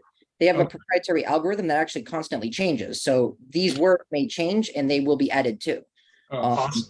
Yeah, so basically they always update the list. The algorithm changes. So there's no standard list that's public. It's just a trial and error. And this is the list that's been accumulated. Do you mind if you could scroll down a little bit so I could grab another screenshot? Can you drop this in the Discord? Absolutely. Cool. Thank you. Even better. Thank you, dude. Thank you so Appreciate you, much. man. Absolutely. Let me see. So were you able to take a picture of this particular one, the full page? The full page? No, I was not. Let me mute that. Pull that off to the side. All right. All right, I got that one. And then that one. There's also this is a scaling template that I have created. So this is something that you probably want to know regarding carriers looking for a weekly analysis of, I believe, 12.5% per week for the error rate, and I think it's 2.5% per week for the opt-out rate. Okay. So if you want, I can actually probably send you this whole document. I would absolutely love that. Yeah, I'll drop my email in the side chat for you. Perfect. All right. Awesome. Thanks, man. Dude, thank you so Appreciate it. much. You're very welcome. And this is why we need integrators. Yep. Yo, how long would that take you to learn? Right? Because I tried to get into the texting game, and it's stuff like that makes it impossible for guys like me to try and text. There's no way. Yeah, no, if he wasn't on the front end, I couldn't do the back end. I would be dead in the water. And even then I'm still learning. Like that was invaluable. Thank you guys so much. That was dope. That was really dope. Oh. Ed, yes, Ed, we all need integrators. Also, do you guys have an opt-out on your websites? An opt-out? Oh yeah, there is an opt-out feature, yes. Terms of service as well? Hold on. I need to get a little more granular. Are you talking like the business website or the or batch leads in particular? Business website. Business one actually. So when the carriers, obviously, I'm sure you guys were talking about A2P registration and carrier crackdown regarding words and opt-out language. There's actually, I can give you the templates for the what's it called? I think it was the terms of service, the opt-out language. There's specific verbiage to use. I believe that's included in the document, so I can send that over. It has to be there for you to have two things, right? We have account registration, A2P registration, but also campaign registration as well. I believe those two variables, the campaign registration is actually new by the government, implemented August 31st is what will happen. Okay. Cool. Yeah, I'm gonna have to deep dive into that. Thank you, dude. Absolutely. It's like 3 months of headache. Absolutely. Yeah, actually, before I get back to working, I definitely want to do a shout out to any integrators. Me and Ken Fothergill are always looking to like we've connected over the last few months trying to get the back end game up and running and as good as we can. So we would love to connect with anybody else in the area who's doing crazy volume or, just running the back end life and knows what it's like and wants to get better. Would you drop your phone number in the chat? Yeah, absolutely. And on Discord? Absolutely. And say that same thing on Discord. So I have to get into the group still. Like I helped him fund into this, but I was not officially on it. So I still haven't gotten into the Facebook group and everything. I'm kind of like auxiliary through him. Do it vicariously through Sean's profile. I feel like you just email whoever at New Reach. They just add you. That's who I did. I reached out to them yesterday. So I'm just waiting to hear back to get him like a profile and everything all set up so he can like officially get into Discord and everything. Yeah. Dope. That was dope. I love that. That was a Nice. knowledge dump of epic proportions. I'm still curious about Jillian's deal. Cool. All right. Yeah, do we want to have Jillian pull up her? Yes. Yeah. Absolutely. If you guys have any questions about volume, I plan to be doing many thousands of text messages per day. That's dope, bro. We should do a Zoom. Me and you, Nicholas. We should do a Zoom soon. I can drop my phone number as well if you want me to. Yeah, I'll take it down. We'll do an integrator Zoom, and I just won't say anything the whole time. All I'd right. be happy to Yeah, join we'll do you all guys. of the talking. I'd be happy to join you guys on that one. Yeah, that would be dope. Yeah, same. I'm definitely more of an integrator as well. All right. Can we upload files to this? Yeah, you should be able to do Put it in that. Discord. Upload it But to yeah, Discord. yeah, Yeah. because the chat will go away, but Discord will keep it. Okay, perfect. I can do that. Dope. Thank you, Nicholas. Absolutely.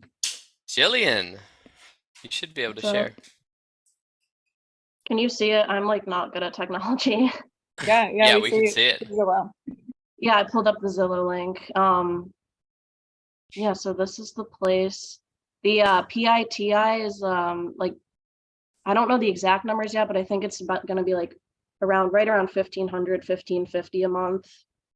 It's already being rented for $2,000 a month. But there's like a few renovations I want to make, so you can see the kitchen's like kind of outdated. Just things like that. It's like only about 1,000 square feet, but it has like good rental value. It's in a really good neighborhood too, which location is obviously super important. Yeah, it's a cute rental. Yeah. So like I said, it's a little bit of fixer-upper. Like I want to do, those carpets were just put in the last month. Like I'm not a huge carpet person, but they're brand new, so I might as well just keep them in there.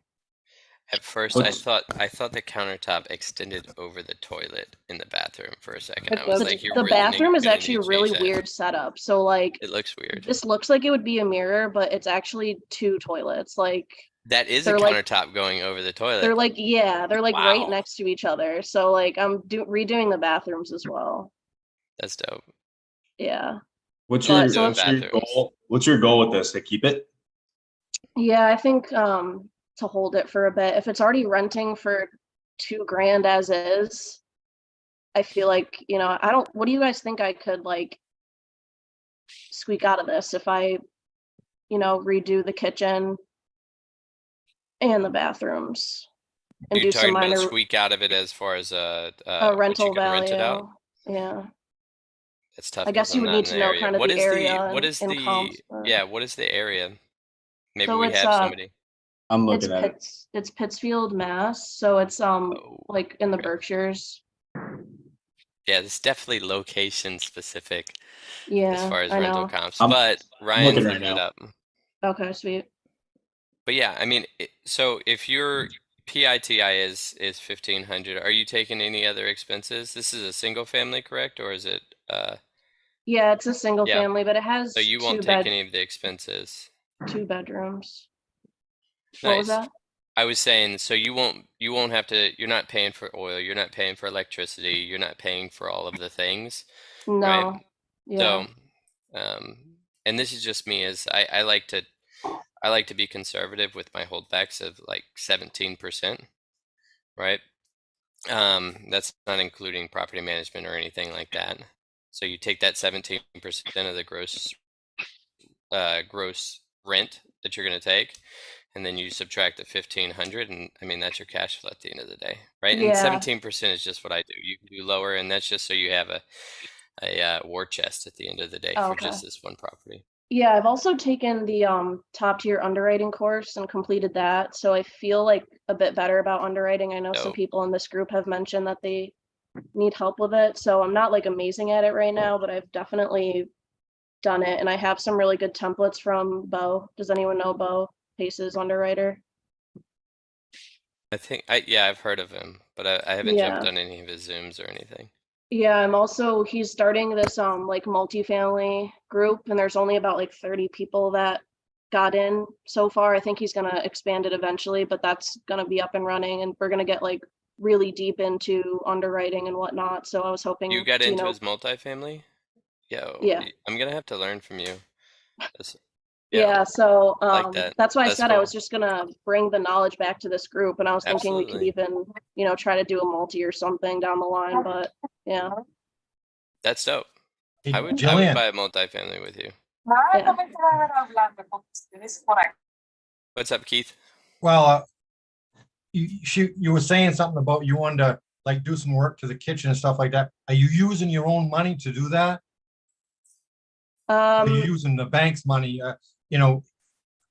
What kind of setup are you doing? What I'm saying is when you get into a rental, you don't get into it to spend money. You want to make money on it. So if it's creating $2,000 a month the way it is, leave it. Don't touch it. I mean, unless you're gonna flip it to make money, then put money in and see how much value you can get out of what you're putting into it. I understand if you can't look at a rental as your house. When we do flips, I try to talk my wife, this isn't our house. This is a flip. We're here to make money. Yes, we're going to make it nice, but if it doesn't call for granite countertops, we're not putting them in. That type of deal. You know what I mean? So if you're buying this, it's great. It's a nice little rental, but don't spend your own money to upgrade it if you don't need to, is all I'm saying. We get in this to make money. You know what I'm saying? That's just a little piece of advice that. That and it's difficult sometimes unless you know the area and what other rentals look like in the area, right? I over renovate sometimes, right? Yeah, I'm just kind of thinking like and long it sucks term. at the end of the day. Yeah. I'm also And if you're over. if you're doing a burr, right? You're trying to refinance on the back end of it, and you're getting all of that cash that you're putting into it. That's a situation where you can come in and you can put in a little bit extra if you want to make it a little bit nicer, and it won't matter as much. But Keith is saying, if you're taking money out of your bank account, what is the return that you're going to see on that money, right? If you put $10,000 into it, are you going to get an extra $100, right, of cash flow a month? $200, stuff like that. So it's definitely a good point and something that we all need to be vigilant about. But yeah, Okay, cool. and it's at the end of the day, it's your choice, but it's a financial decision buying a property, and that's kind of where Keith's coming from with that. It's definitely a valid. Yeah, I was thinking about just not doing anything to it either. But I know the realtor I was working with was like encouraging me to, but then it's like, what does she know? I don't know. I don't really know exactly what to do. That's the thing is the real estate agents, sometimes they'll tell you things that aren't. Yes, know your source of the information you're getting to, and Yeah. it sounds like you already do, right? You're already in the back of your head. What do you know, right? Yeah. I would err on the side of doing research and seeing what other properties are renting for, and then look at the finish on those properties, right? Do the other properties, are they renting for $2,400 and they have granite countertops, right? Yeah, you Yeah, I've can already do done that some of those like research. comps and Nice. stuff, and there's not really a lot of rentals in general. Like I think if I listed it to rent, I mean, it's still under contract, but I honestly think within like 2 days I would get someone because there's just like that much competition. So Absolutely. And you have other resources at your disposal as well, right? Local property managers, sometimes you can get a little bit of information out of them, as far as like what type of finishes that they kind of do. It's difficult because it's more of a relationship building, right? If you're reaching out to property managers, but I have used property managers in the past as resources. Okay. Just to kind of get some insider information because they run they run hundreds of rentals out of their company, right? So they know a little bit more. Right. But yeah, Cool. Thank you guys for it's a dope looking at it. rental. It's dope. Good Thank you. luck.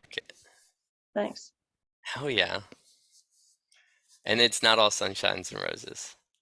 No, I don't expect it to be. And luckily I have a W-2 that like, if there's vacancies and like, emergency repairs that come up, I have the money to supplement. It's not like I obviously want to do that, but the option is there.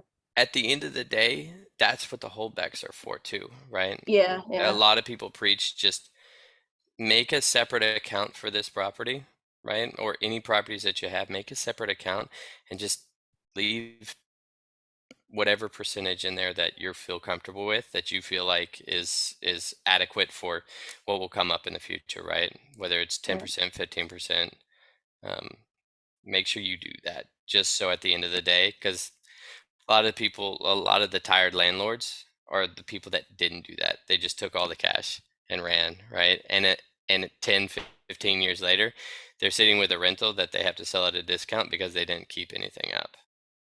So yeah, just my 2 cents. All right, cool. Appreciate it. Dope. Nice. Thanks for sharing it with us. Yeah, of course. And like I said, I'm hoping to, expand my underwriting skills as well as integrator. So I kind of don't really like reaching out to people a lot, hence the, introvert integrator type vibe. But I definitely want to, get to working with some of you guys because, there's so much potential in this group. So Absolutely, I 100% agree, and I am looking forward to picking your brain more whenever y'all get deeper into that multifamily course. That's awesome. for That's sure. awesome that you got into that. Yeah, I actually congrats. applied to 30 that too, people. so That's awesome. yeah, Thank you. Thanks. it's not bad. Oh yeah. Who else? Who else has a deal? Who else has a problem they want to bring to the table? All right, crickets. So, Chelsea, do you? Oh, Scott. Nice. All right, Scott.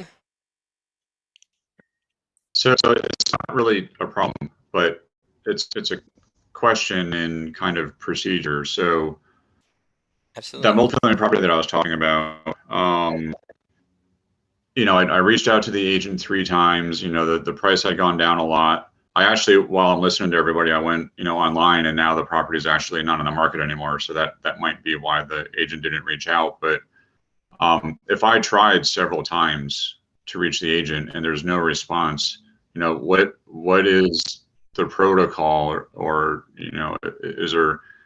is it not correct to then try to reach out to the seller directly? I love this question. This is my favorite question. I am not a real estate agent. Are you a real estate agent? I'm not, no. Bro, we're real estate investors. If somebody's not returning your calls, you go around them. It doesn't, it honestly, yeah, you go directly to the seller. And that might be I don't know if we have real estate agents and they hate me now in this group, but if somebody's not returning your calls, like that shouldn't stop you. If it's something you want, just go for it. Look up the seller's information. Do you know how to look up well, you know public records. Anybody can skip trace the number for you Yeah. if you don't have it. I had, I don't know if I actually have the one that you're saying, but what I did do is I did go to the town records, and I did pull the deed, and I did pull the ownership, and I did pull their tax records, and they were behind on their first quarter taxes this year, and there was a service fee on there already. So I wonder if, that's just a small part of the bigger story. It's owned by a trust, and it was then transferred to another trust with one of the same names, but another name was added to it. And that was kind of as far as I got with it, because I was, again, trying to reach out to the agent, but I wasn't getting back to them. They weren't getting it back to me. So I think, going forward, not getting luck, do what I did and find out who the seller is, and then I'll just reach out directly. Absolutely. I feel like if an agent doesn't hit me back in a couple of tries, right, in like a week, I don't know. I would just reach out to the seller automatically. But if it's in a trust, are you having difficulties finding the phone number? I didn't get it. I didn't get it far enough to find the phone number. Gotcha. Yeah, so if it's in a trust, it might be a little bit harder to skip trace. I would just try. I would try and go for it, and see if you get a phone number out of it, and see if you can reach the seller. Help the seller out. It sounds like they're behind a little bit, and it sounds like Right. they have a junk agent working for them. So. Tim, I'm an agent. I just wanted to jump in real quick. I love that you said that because I used to be a lot more brazen before I became licensed. I would always go around the agent, but now I'm like, I'm licensed. I really, you know what I mean? Like I have to be careful because I am licensed. Yeah. But I love you brazen people that can still do that. So go for it. Dope. You can do it in others. Can you do it in other states, Michelle? Can Yes, you do I it? can. Yep. Yeah, that's dope. Okay, cool. In Massachusetts, I just have to be careful. Yeah. I knew I liked your style. Thank you. Love it. I bet if you send the agent a text saying that you're going to try to approach the seller outside of it, you'll probably get a call back. Dope. That's a really good idea. I sent him a text telling him I was interested in the property, and I never heard back. Then I tried calling, then I tried contacting through the listing page, and I didn't, nothing. I still wouldn't recommend doing that because this person could be a real dick on the other end and almost like threaten you, like don't do that because you don't know what you're dealing with. I would just go right around them and go right to the seller. Yo, I love That's your just me though. style, I'm so Michelle. sorry. I know I'm more of an agent. I love I've your been style. I've been a realtor for 9 years and I'm so not a realtor. But yeah, go right around them. Just save yourself the aggravation. They're already showing you who they really are. That's awesome advice. I'm glad to hear that, and I'll definitely do that going forward. The next question I have is, I am getting emails and texts from wholesalers about properties, and they're have a cash offer price or a suggested price. My question is, if I want to buy a property creative, can I or what would be the procedure for submitting a creative offer for one of these properties that are being messaged to me, kind of maybe in the typical wholesale style. Anybody have any feedback on how I could do that, or would that just not work? You're saying if a wholesaler sends you a property that has a suggested price on it? Yeah, if they have a suggested price, or it says cash price or whatever, instead of offering a cash price, can I offer a creative choice? 2 seconds. Wholesalers are already going to have it. Well, maybe have it locked up under contract. Ideally, they should. And if they already have a cash contract on it, offering a creative might not work. But if for some reason they need to like renegotiate the contract, or it might make more sense creative, you could maybe like link arms with the wholesaler to work with the seller on it. Okay, and so that actually goes into another question, because I think in one of the Zooms, it was either Pace or Molly was talking about the original contract, the contract that the wholesaler is doing with the seller, should state the method or I guess terms that the property is being sold in. And so I think that goes to your point, Mark, where they're not going to sell it creative if the property is not set up, or if the contract is not set up as a creative contract, right? That's what you're saying?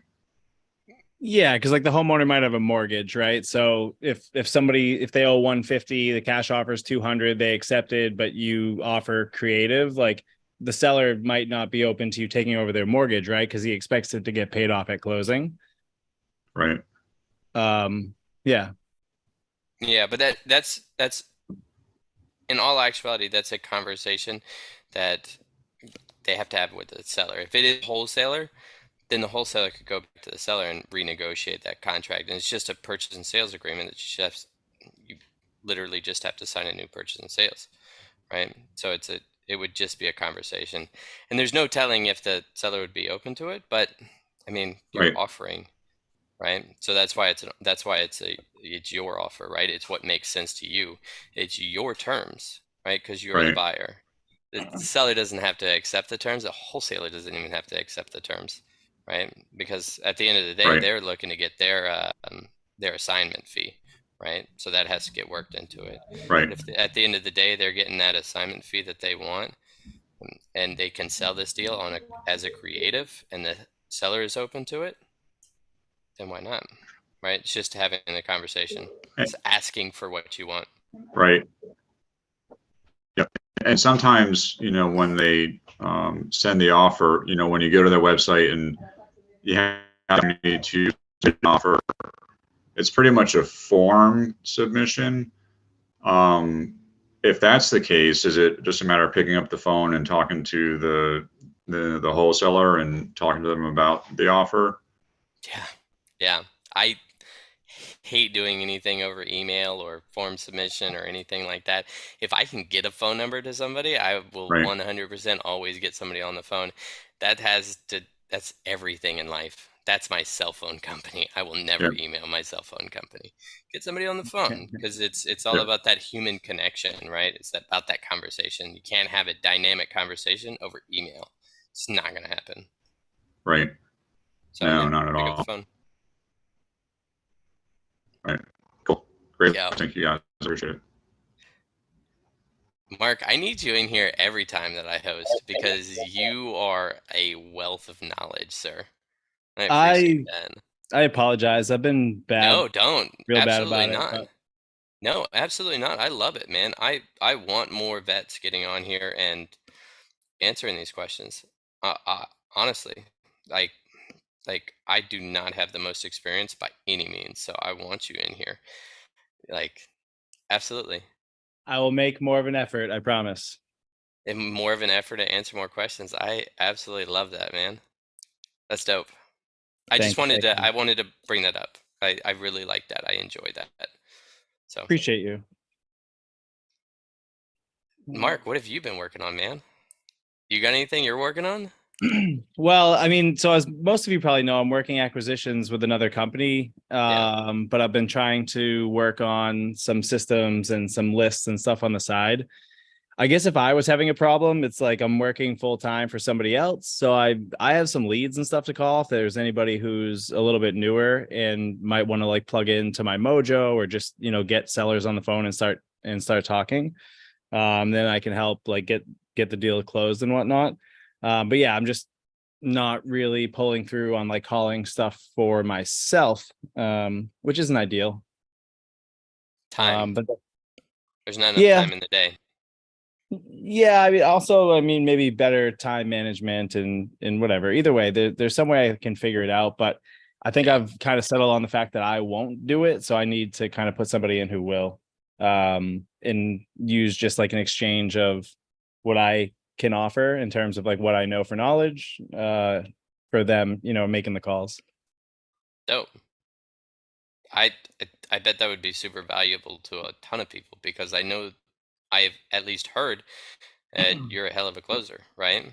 So you know that aspect of the business, that front end aspect where you're actually closing deals for another company, and you just need somebody who will follow up and keep these leads warm until they're hot, right? Is that kind of what you're saying? Do you have a VA that's cold calling a list, or is that what you need? You need somebody cold calling and these sorts of things. I need somebody cold calling. I just kind of told myself I'm gonna like close a couple deals on the side first. Once I do that, I'll start putting some more serious like systems in place. Yeah. Maybe that's just like my own head trash that I have, but that's kind of what I'm thinking.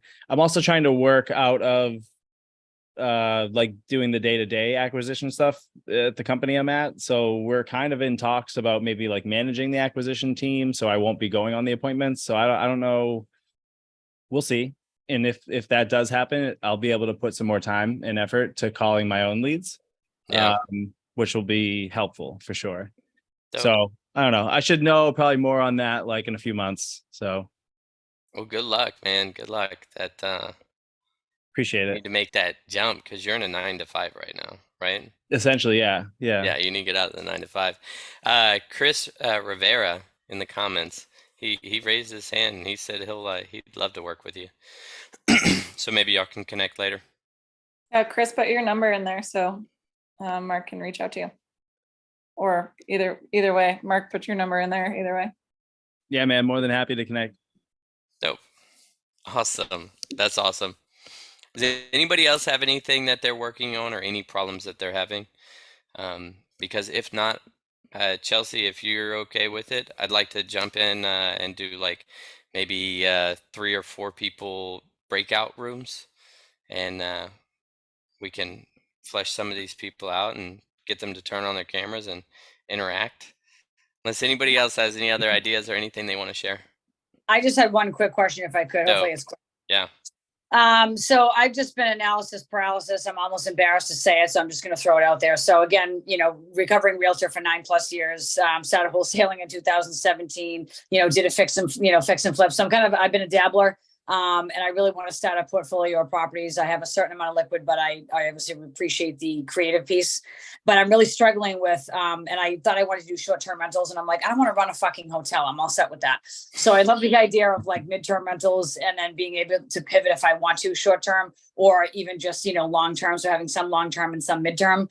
And I'm struggling with where in Massachusetts to buy. Do I buy in Massachusetts? Do I buy in New Hampshire? I'm killing myself. I don't have enough balls to buy out of state, like, North Carolina, or like some people are like really looking far away. And I'm like, you know what? I need to touch it because I'm a realtor. So I'm like, I need to touch the roof and see it. So did any of that make any sense, or was I just rambling? No, it makes sense. It makes sense. It sounds like you are trying to figure out where exactly you want to buy, New Hampshire or Massachusetts, right? Yeah. So yeah. that's And what's do I holding you up need to right branch now? out from there? I'm sorry, go ahead.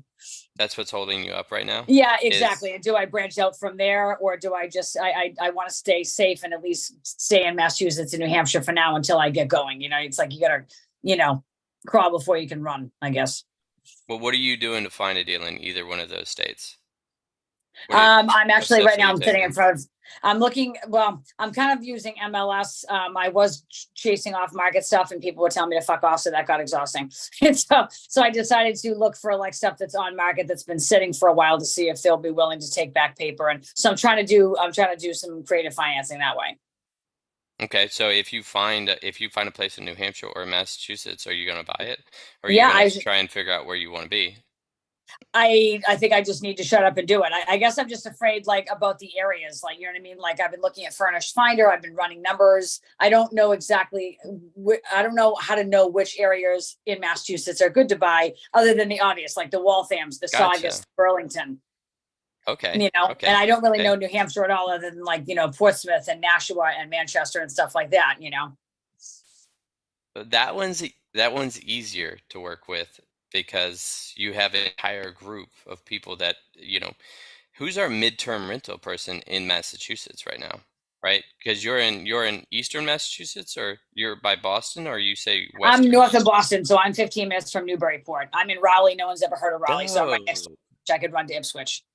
I lived in Salem for like a couple of years, so I absolutely love that area. Oh, nice. That's a little bit south of that, but anyways. Okay.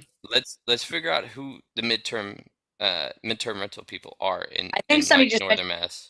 Keith Lyons, the midterm rental guy, or no? I just saw that come up in the chat, but that could be for somebody else. Oh, Keith Lyons is in Bangor, Maine. Okay, so that's Keith Lyons. I don't think is going to be much help. Okay. But yeah, it's just somebody in the space, right? Yep. There's a ton of stuff in the vaults.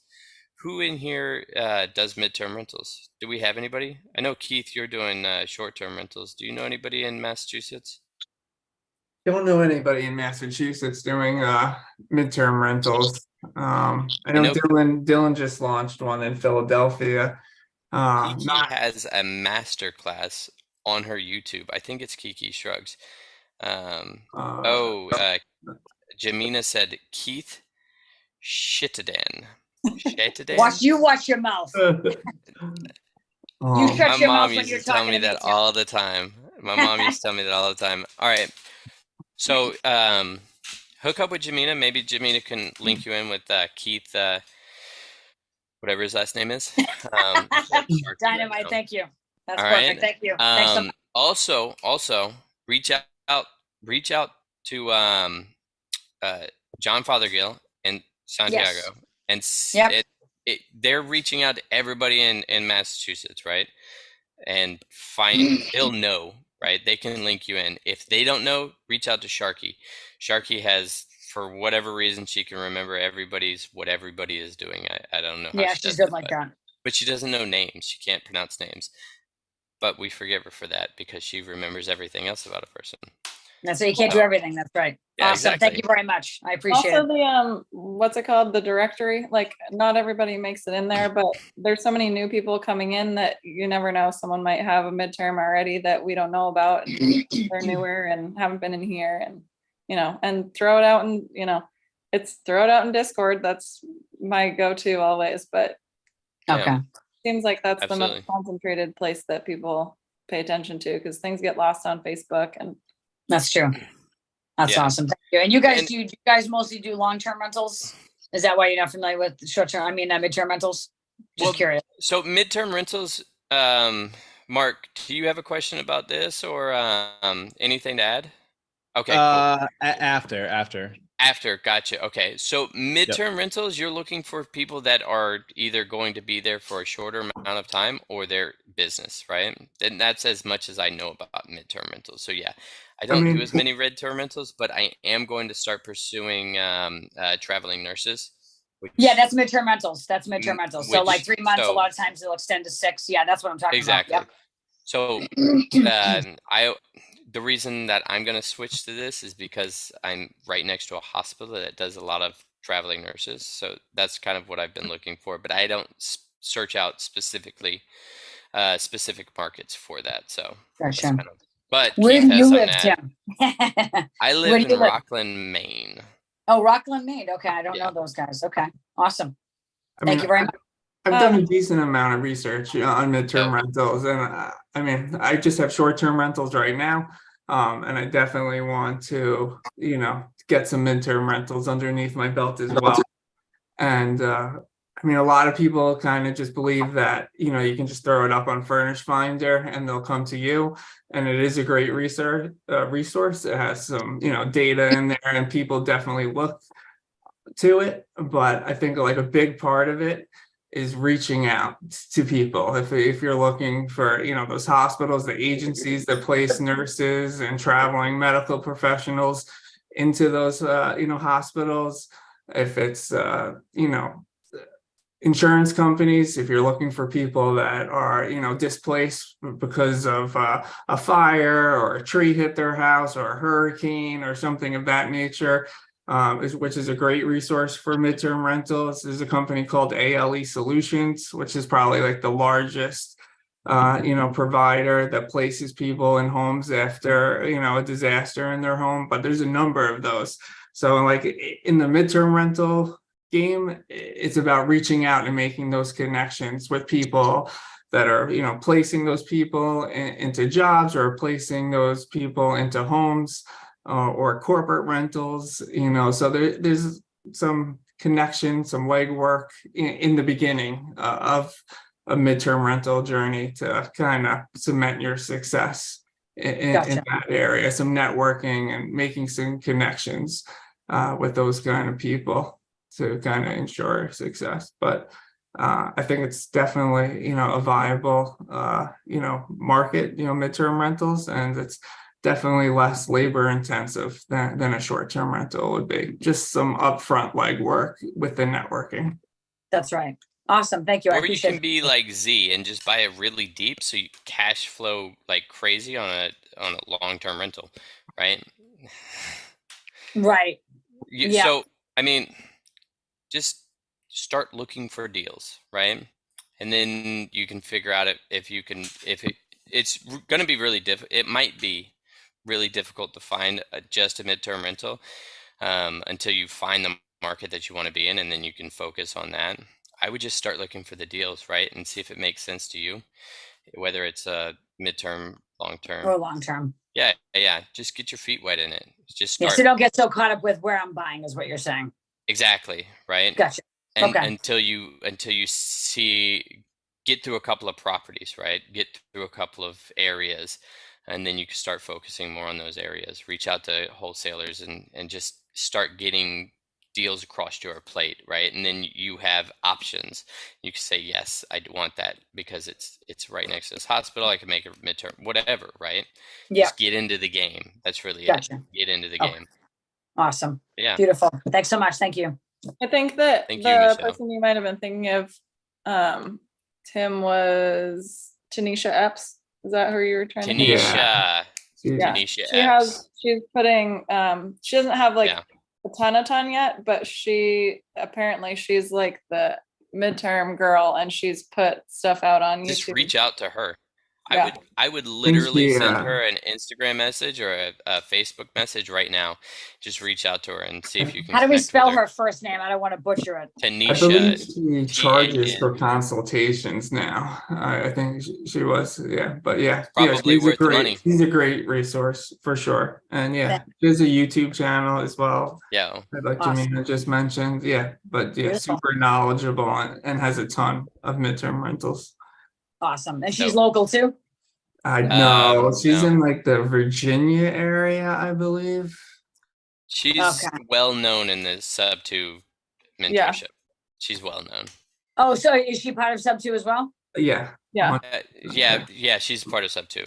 She doesn't Okay, work for gotcha. New Reach or anything, but I don't think she does. She might. No, I don't think so. No. She just like helps with getting everything in the vault and all that. Like organized the vault. Yeah, And I believe she like controls. Well, at the least she's in ball. Subto, so Very that well. helps, you know. Yeah, Yeah, absolutely. that's easy. Awesome. Because I already hired like a midterm rental coach, so I'm like, I want to make sure that I'm staying within Subto at this point. So Yo, awesome. dope. That's Dynamite. dope. You guys are great. Thank you. I can't wait till you. Is this going to be your first midterm rental whenever you get it? Yes. Dope. Yeah. I can't wait. Yeah, me too. That makes two That's of us. dope. I Yep, love it. thank you. I love it. Thanks. Nice. Mark, what's up, brother? Yo, so two things.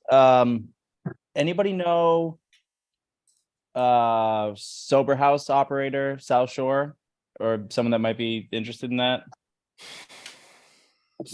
Or can somebody point me in the right direction of Craig Herman.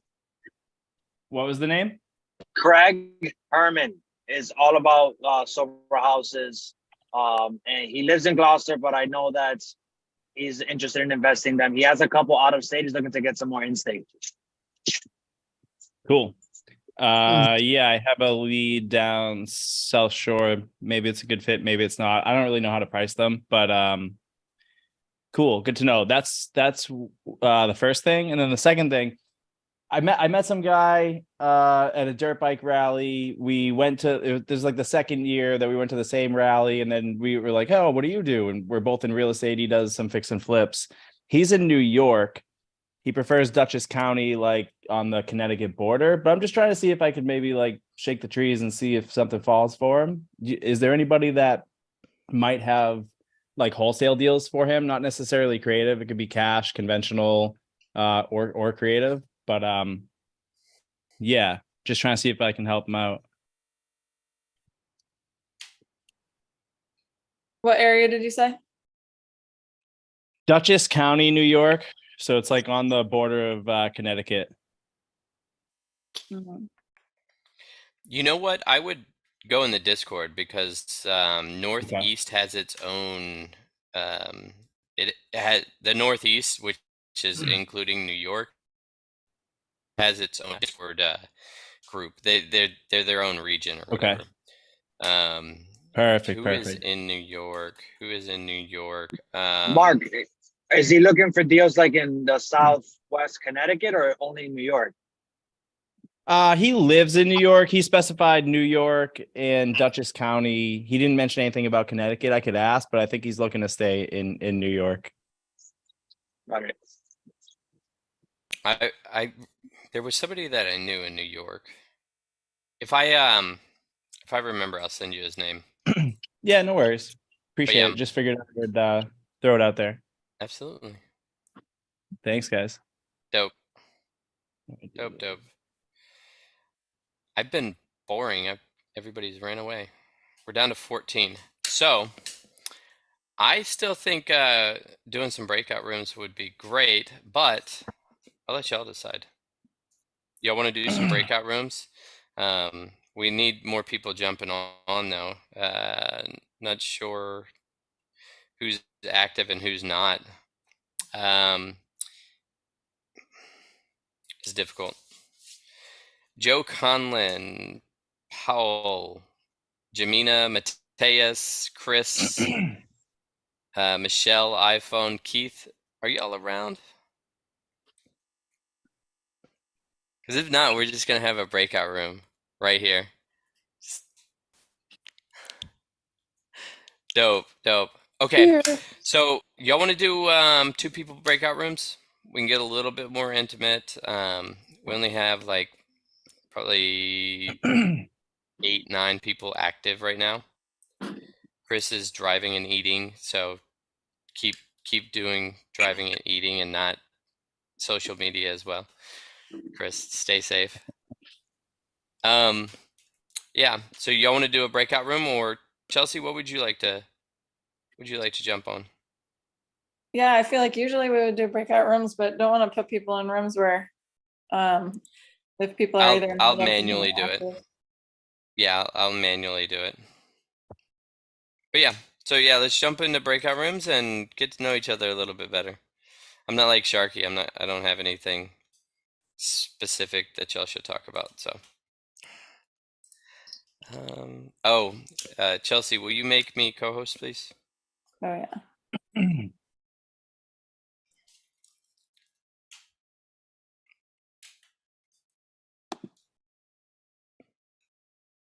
If anybody is active and they have their camera off, you want to just turn your camera on and so I know you're active. Bro, I knew we'd get one more on that one. So 2.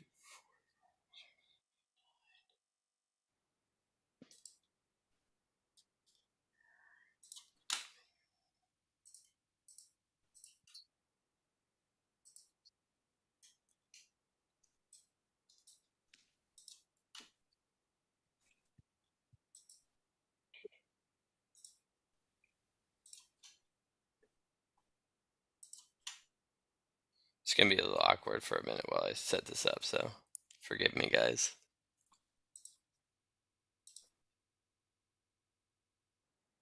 You're doing 2 people or 3 people? We're doing 3 people. Perfect.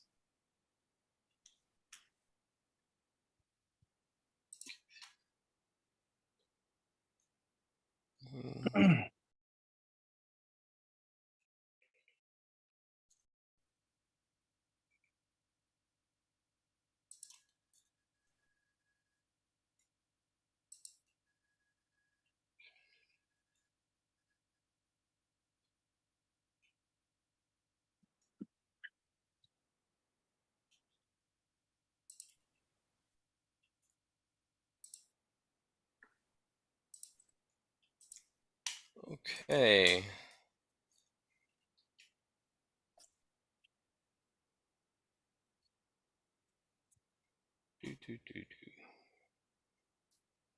See y'all on the other side. I'm gonna jump in one of the groups.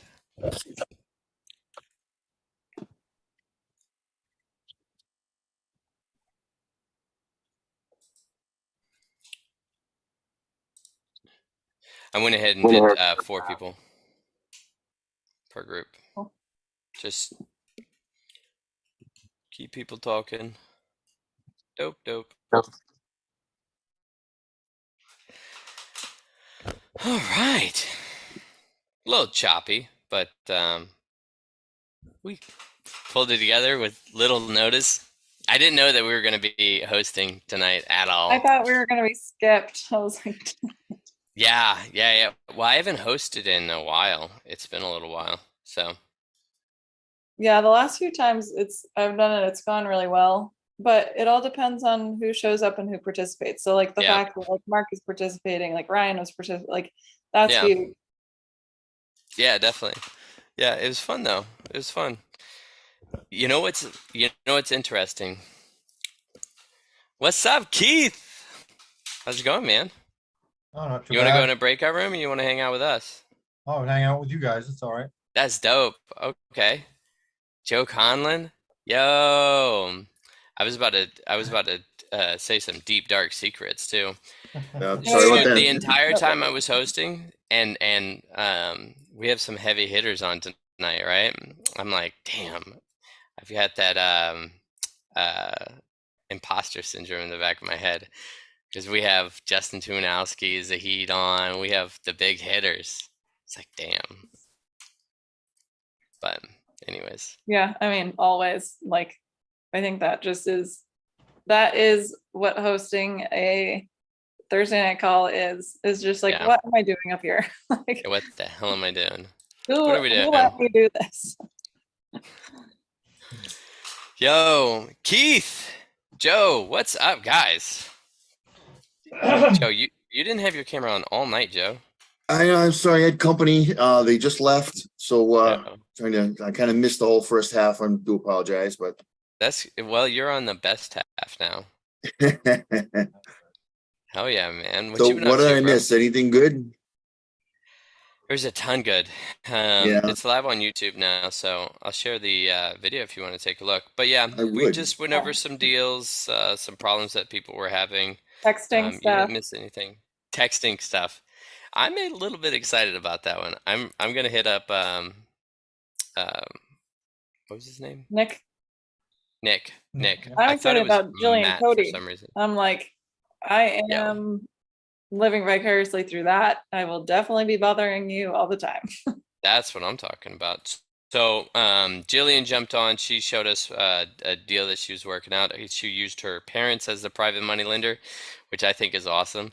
And she got into Bo's multifamily class that he's doing. He only let 30 people in. And I was hoping to be one of those people, but so she's getting an insider on really marketing. I think it's marketing and underwriting for multifamilies, which is dope. I wish I would have gotten into that one because that's the direction I want to go. But that's what I've been struggling with. I've been doing the agent outreach, and it's been working out pretty well. I mean, I'm having a lot of conversations.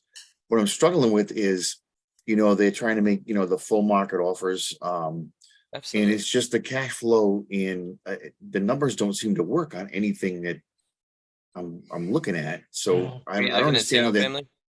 Yeah. Like, how are they making these full price offers and then trying to wrap it or trying to rent it, or is just the numbers don't work? The mortgage, between the mortgage and the, what you'd have to clear. Who's making full price offers? Well, if you ever watched the Closers Cafe, I've been kind of hooked on the Closers Cafe, and they're really awesome, and they talk really well. Yeah. And dealing with the realtors just seems like a really good option to pursue, because they're if you get a good realtor, he'll bring you 2 or 3 deals a year versus you're buying and selling direct to seller one. So I'm kind of taking that approach, and the conversations are going well. I haven't made a deal yet, but I'm still on 2 or 3 calls with each realtor, which is good. But nice. Again, when you put it in the calculator, you got to charge $2,500, $2,700 to make the calculator have a positive cash flow, and it's like, it just seems unrealistic rents to make that work. You know what I mean? Yeah, and so I would be suspicious about what their exit strategy is as far as the Closers Cafe, right? How are they making full price offers? Are they going terms, right? Because that's really the only way that, if you're an investor, that's the only way you're going to make your nut, is by having a return, because you're either cutting out a bank, right? Or something. There has to be some reason that you are purchasing a property. So yeah, I mean, obviously, either their numbers are different, or they're not. You're not seeing the whole picture as far as their underwriting and what their exit strategy is. Right. So ideally, they're obviously But going the numbers with are the numbers. right. So ideally they are going with terms as much as possible, subject to and seller finance and things like that. But it's just I lost my train of thought, but Their numbers don't make sense to you. The numbers don't make sense. It's like you can put in that, the entry fees and get them down to $15,000 or $20,000, but then you still got to roll. You got that mortgage. Well, let's say you put up a $400,000 property, and you get it for, if you're making a full price offer, sometimes they get a full price offer and adding a little to it. In order, and they're paying. Well, it has to be terms, right? Right. It has to be terms.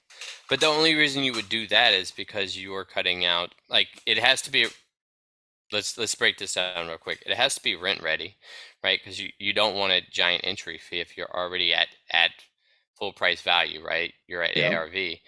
It's overpriced for that market. That's why it hasn't sold. That's why you're going to the agent, right? But you don't want to put 50,000 into it. No. After that, because you're already coming in with the down payment and all of the things. But that's the only way that you're going to make that full price offer, is because you don't have to go out and get financing for that. But at the end of the day, you still have to cash flow. Like, there's no ifs, ands, or buts, unless you're only buying it to an appreciating market, right? Where you're hoping that it gains value over the next 10 years. You're going to be cash flowing off of that somehow. Right? So the PITI has to be low enough.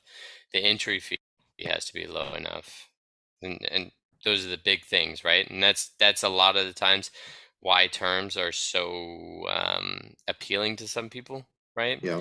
Because you can get better terms going through the seller than you can going through the bank, right? Or you just can't get financed through the bank or whatever. But at the end of the day, if it doesn't make sense from a cash flow standpoint, it probably doesn't make sense, right? Obviously. But yeah, so I wouldn't think too hard about that part. Well, it's again, they have some great conversations. It's very interesting. If you ever get a chance to see an episode, or so, the guys are great.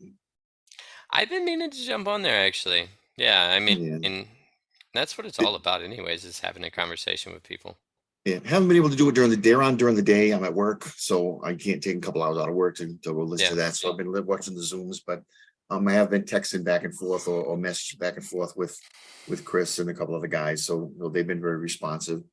Nice. But during the course of the Closers Cafe, it's action oriented. So they're not sitting there to tell you how to do this, how to do that, how to make money. They want you to make phone calls, call an agent. They don't want to hear. They don't want to deal with a lot of questions. So these questions I'm asking you, they don't really want to take during that period of time. You know what I mean? Absolutely. Because they're running a business. They're running a business while they're on the Zoom. And that's totally understandable. But you're a smart guy. You know it. You know how to underwrite a deal, right? It sounds like you know how to underwrite a deal. So it's a no-brainer. Just have a conversation. Just keep having the conversations. Right. I'm cheating and using the calculators that other people have provided, based on what they're giving me, and that's what I'm underwriting with. But yeah. Are you buying to wholesale or buying to hold? I want to throw a couple wholesales out there and get some, get some money down. I did just buy I'm closing on a property that I bought. It was probate. So it's got an ARV of about 625, and I got it for 350. But I had to do a conventional loan on it to get it. Because I'm, getting it almost at 50% value. So I'll close on that by the end of the month, but that's a different scenario. And whether or not I guess the question is, could I put that or move that into my LLC, or should I? I mean, I don't know. If you're holding on to it? Yeah. I absolutely would. Yeah. The only hesitation would be if you're going conventional financing, are they going to call the loan due if you try and change the name after the fact, right? That's kind of the thing, is because when I called for the insurance to get the insurance on it, they specifically asked that question. This is not going to be under an LLC, Yeah. No business. And there are lenders that will sign you under an LLC. Like, they will take that. There are lenders out there that will allow you to hold it under an LLC, because ultimately the LLC is a form of protection, right? It's what is your risk tolerance? Do you want to hold it in your name? If you hold it in your name, then it's easier for people to find out who you are, right? So that's the biggest thing with as far as the LLC portion. And then what's the worst that could fucking happen? Are they going to call the loan due? Okay, just call them and ask them and tell them the situation. Call the bank and tell them the situation. Hey, and then you'll just have to switch it back over, right? But there's tons of people that still that will buy a property conventionally and then after the fact put it in a LLC, right? Well, this is going to be a primary for a while anyway, so yeah. Yeah. Oh, okay. Nice. So, I mean, you don't really have to worry about suing yourself. No. What were you gonna say, Keith? No, I was gonna say, why, if, did you ask the bank itself if you could, buy it in in an LLC? I mean, LLC is an entity, it's just like anything else. Or I trust. mean, Some people go the trust route too. I mean, we I buy did all not. our stuff in LLC. I mean, But if you went through the LLC, then it would have required me to get a commercial loan. And as it is, I'm only getting. Not necessarily. No. Yeah, not necessarily. There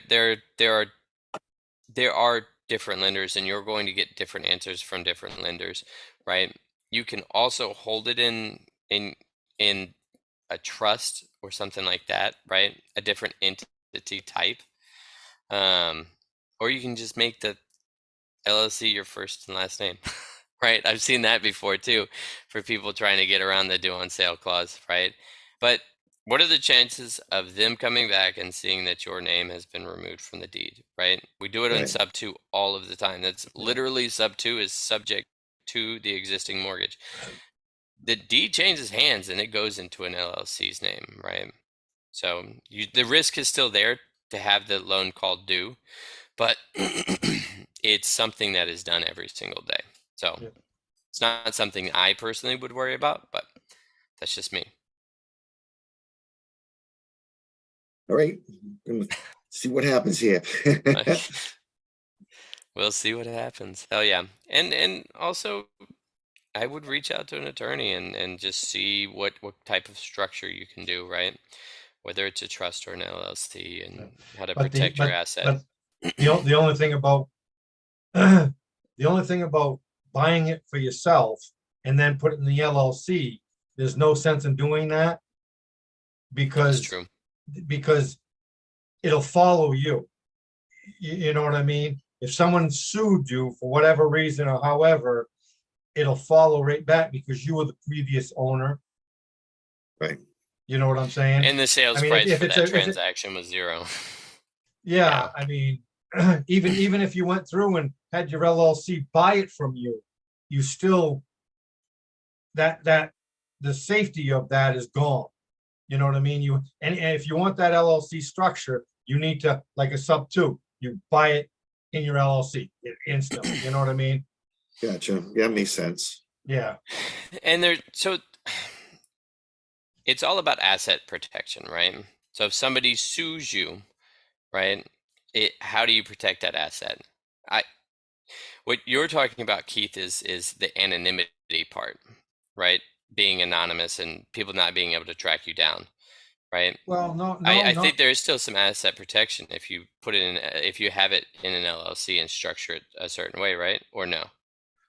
No, the thing about LLCs, the anonymity part is why everybody does it in like Wyoming and Nevada, okay, and Maryland, is one big reason is because on an LLC, if something happens in the LLC, you're completely covered. You're completely covered, okay? But now, if your wife is part of that LLC, in her car, she's driving down the highway and gets in an accident because she's drunk and she kills somebody, she's a member of that LLC. Guess what? That veil just got broken. Really? It's a back door. All states are like that. Maine's like that. I mean, you can't, if it happens in the LLC, yes, you're completely covered. But if it happens personally, because you own that LLC, they can come in the back door and break your veil. But in Nevada, Wyoming, and Maryland, they specifically set their LLCs, you cannot do that. They're a complete different entity. That's why it's so specific to those three. That's why everybody says, it's not the protection. Every state has protection on an LLC. It's the back door. Personally, if you kill somebody or something personally and you own the LLC, lawyers coming after you. They'll break the veil. Everything you got, you'll lose. That's why you do it in those 3 different states. Interesting. So how do you protect your assets then? The best way to protect them in any other way is to have a trust, to put stuff in a trust. Okay, because you've got 2 sorts of protection. The trust owns the LLC. In other words, you own nothing in a trust. You own nothing. But you control everything. Okay? That's the way life, you know what I mean? That the perfect setup is not to own anything. Nothing's in your Nice. name. So the trust owns everything. Interesting. But you control the trust. You know? Yeah. You don't own it, you just control it. Interesting. That's why like Pace puts everything in a trust and different things like that. You know, because he doesn't own anything. It's complete anonymity. People can't, you know what I mean? Because lawyers will look for it. You know, they'll look your name up, and if you got a lot of assets, oh, they'll come right after you. That's interesting. So I've never come across that, and I'm gonna do some asset protection anyway. So I'm gonna reach out to my attorney hopefully in the next few weeks and start getting on that boat. Yeah. Might talk to him about a trust. Yeah, because that's kind of the only way to protect yourself if you've bought property in your own name. Yeah. I believe I don't know. I don't have a trust, so we're looking to do ours. We're going to put all our assets in the trust here pretty quick too. Yeah. But I think that you can get that anonymity and protection through a trust. Nice. I'm gonna look into it definitely. That's a good point. Yeah, because I know if you buy stuff personally and put it into an LLC, it'll follow it. You know, it's just no, even if you set it up so you personally sold it to the LLC because it is a different, you know, corporation. Okay, it is, if you're the member, you're gonna, you know what I mean? And it would cost a lot of money to do that because you got closing costs. You got, I mean, you know, it just don't make sense to do something like that, you know? Yeah. That's why I Transfer try to- taxes. Yeah. Interesting. Yeah, I'll look into that definitely. Yeah. So Joe, Yes.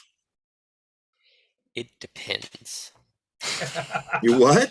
I said it depends. It depends. The definite maybe. It's I would look into it further. Yeah. And I mean, this is why I'm not an attorney, because I'm not an expert in law. Definitely. I have no idea what I'm doing. I'm Plausible figuring it out deniability. as I go. Yeah. Plausible deniability. Ignorance is not is not plausible deniability, I'm pretty sure. But yeah, so that's interesting, Keith. Thanks for sharing Keith, that. thank you. No shit. All right. How have you been, Keith? How's it been going? I'm fucking. I totally dropped the ball on that 11 unit, bro. We haven't talked about that in ages. Yeah, I know it. I haven't. That was really a big fucking job, anyways. Yeah. Yeah. Yeah, I've been too busy. I didn't. Me too. Working down Searsport, you know what I mean? My construction company, I've got to be there. I mean, that's, you know, it's a good job. I can't say no to it. It's real good money, you know what I mean? And we just, I'm gonna start doing some media stuff there. We just closed on yesterday. I just closed on that next flip. Nice 5-bedroom, 5-bedroom, 2-bath house, you know, and it's one of these ones that you can't see woods, or, you know what I mean? We'll do a walkthrough this weekend. I'll videotape it stuff and kind of start doing some stuff. Yeah. But that's dope. Hell yeah, man. I can't wait to see it. That's awesome, bro. The Rockland flip. Have you seen any of my stuff from the Rockland flip? Oh, absolutely, lad. Absolutely. Oh. I'm glad you found an electrician. Oh my God. Yeah, that was the lifesaver, bro. Yeah. The wall, that foundation wall came out great too. I ended up changing it up at the last second, but it came out great. And it cost like 10 grand. It was well worth it though. That wasn't bad. Well worth it. No, and it's 20 foot retaining wall. So it was they poured it by hand. Wow. It was, that's mixing a lot of cement to mix. Like 5 yards by hand. I was like, y'all are retarded. There's no way I would ever do that by hand, bro. Are you serious? I'm about to fire these guys though. Unfortunately, they're just going Yeah. too slow, man. Yeah. And they're charging me like I talked a guy down to 135 an hour, and I'm like, you're just going too slow. How are you going to charge me? How are you going to overcharge me and then go slow on top of that? Like you're supposed to make up with it either quality or speed, right? But anyways, so I gave him the 2 weeks notice at the beginning of this week, and I'm turning over one apartment, and then I'm gonna jump back over to this, and we should be ready for sheetrock in a few weeks though. Nice. At a duplex across the street, just sold.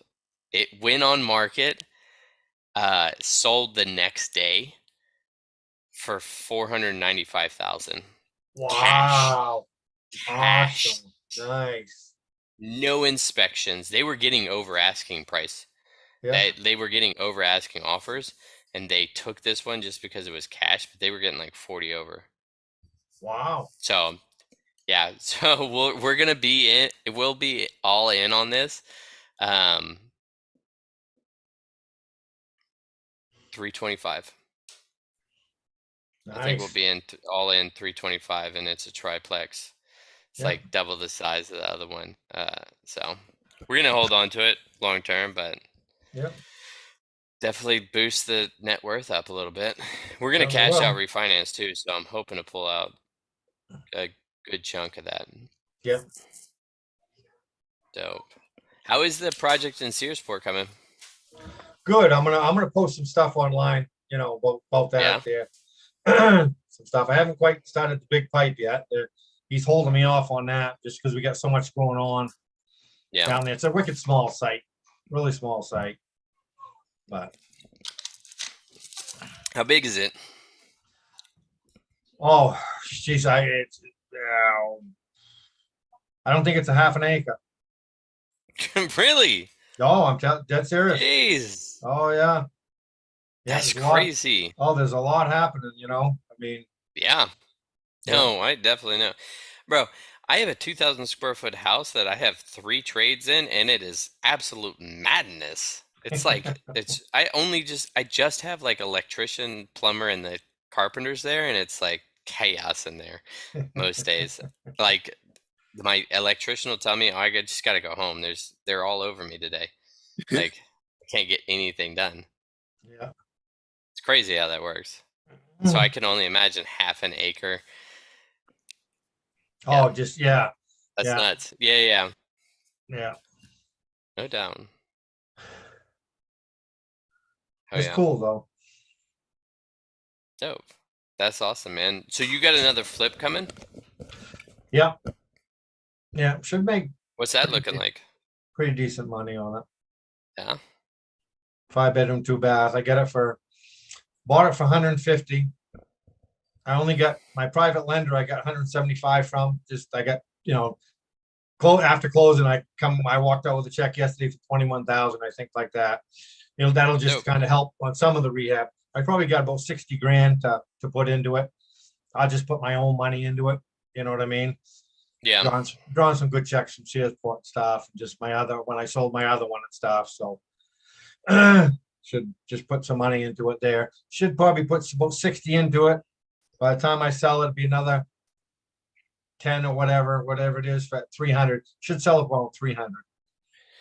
So by the time I pay for my money and everything, I should be all in at about 240. So I should make about 60, 50, 60 grand or so. That's a good. That's Yeah, not a it's bad payday, not too bro. bad. Yeah, it's not too bad. That's not a bad payday. Yeah. Nice. What's the timeline looking on that? Oh, I'd like to get it done in 60 days, but I like to get it done. I mean, the biggest thing of it is floors. It needs all new floors in it. Got to put a roof on it, new floors and kitchen. The bathrooms are all, I mean, I'll put new vanities in them and stuff, but the bathroom, the showers and stuff are still good. You know what I mean? This and that. New toilets. I always put new toilets in, Yeah. And then just, it's kind of mold heaven down in the basement. They had a, welcome to New England. Oh yeah. This one place was far. It was an old Habitat for Humanity building, is what it was. And since they don't have much money, it's kind of like a shared driveway. It's kind of way out back, and the other driveway really is off to the side anyway, so there's nobody parking in the driveway, but it looks like a road, but it is a shared driveway. But they didn't have much money, so they just put the house on the ground and kind of what they could do it. It should have been up in the air about 2 more feet, so they could have run the sewer out. So what they did is they got a pump tank in front, so it runs into the pump tank, and then they pump it up to the main sewer. Oof. You know, Yeah. I Those gotta are take expensive too. Yeah, I gotta take some shots. I have one. No, I was gonna say I gotta take some shots and see if I can't get gravity. I'll put it in myself. Yeah. But Yeah. I guess the pump tank wasn't that that expensive. Mine's on a septic though. I have a leach field that's probably like 20 foot above the house. Oh wow. Yeah, it's crazy. It's Yeah. crazy. The one out there in Springfield, it's like they built a giant hill. They must have carted in. I couldn't even imagine how much sand they carted in, but they built this up like 20 foot above the house. It's crazy. Oh, I know. And that they put a pump, there's a holding tank, pump tank, and it pumps it all the way up. And yeah, I think that's what went out. But we ended up having to do a whole septic system. It turned out to be about 30 grand. oh yeah, I'm sure. Yeah, it was tough. But it was a 4 unit, so it was a big Yeah. yeah, it was a big leach field. Yeah. But it's dope though. That's dope. 60 days. Fucking wish, man. I wish. I wish I had like you and Z. Y'all keep having these like shorter flips. Z's crazy with it, but I just haven't found one yet. I like the long ones for whatever reason. They just are attracted to it. Well, you can always get The the big full guts. the full guts is why. Yeah. The full guts, yeah. Yeah. Yeah. I gotta Is this get one- better contractors out here though. Yeah.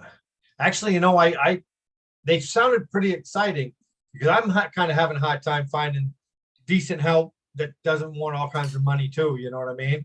And what I did is I called up Job Corp up here in Bangor, and they have a carpentry course. And Really? I was looking to hire anybody that was just about out of their course. You know what I mean? Young fellows Yeah. and stuff. Because I mean, the oldest you can be is like 22 or 23 years old there, or whatever it is. That's a tough one. Yeah. And what they asked me was, would I be willing to do an on-the-job training scenario? So I'm waiting for a phone call from one of the administrators and do that. So I said, oh, absolutely. You will get it at such a discount. So I went to North Bennett Street School. I went to North Bennett Street School out in Boston for carpentry.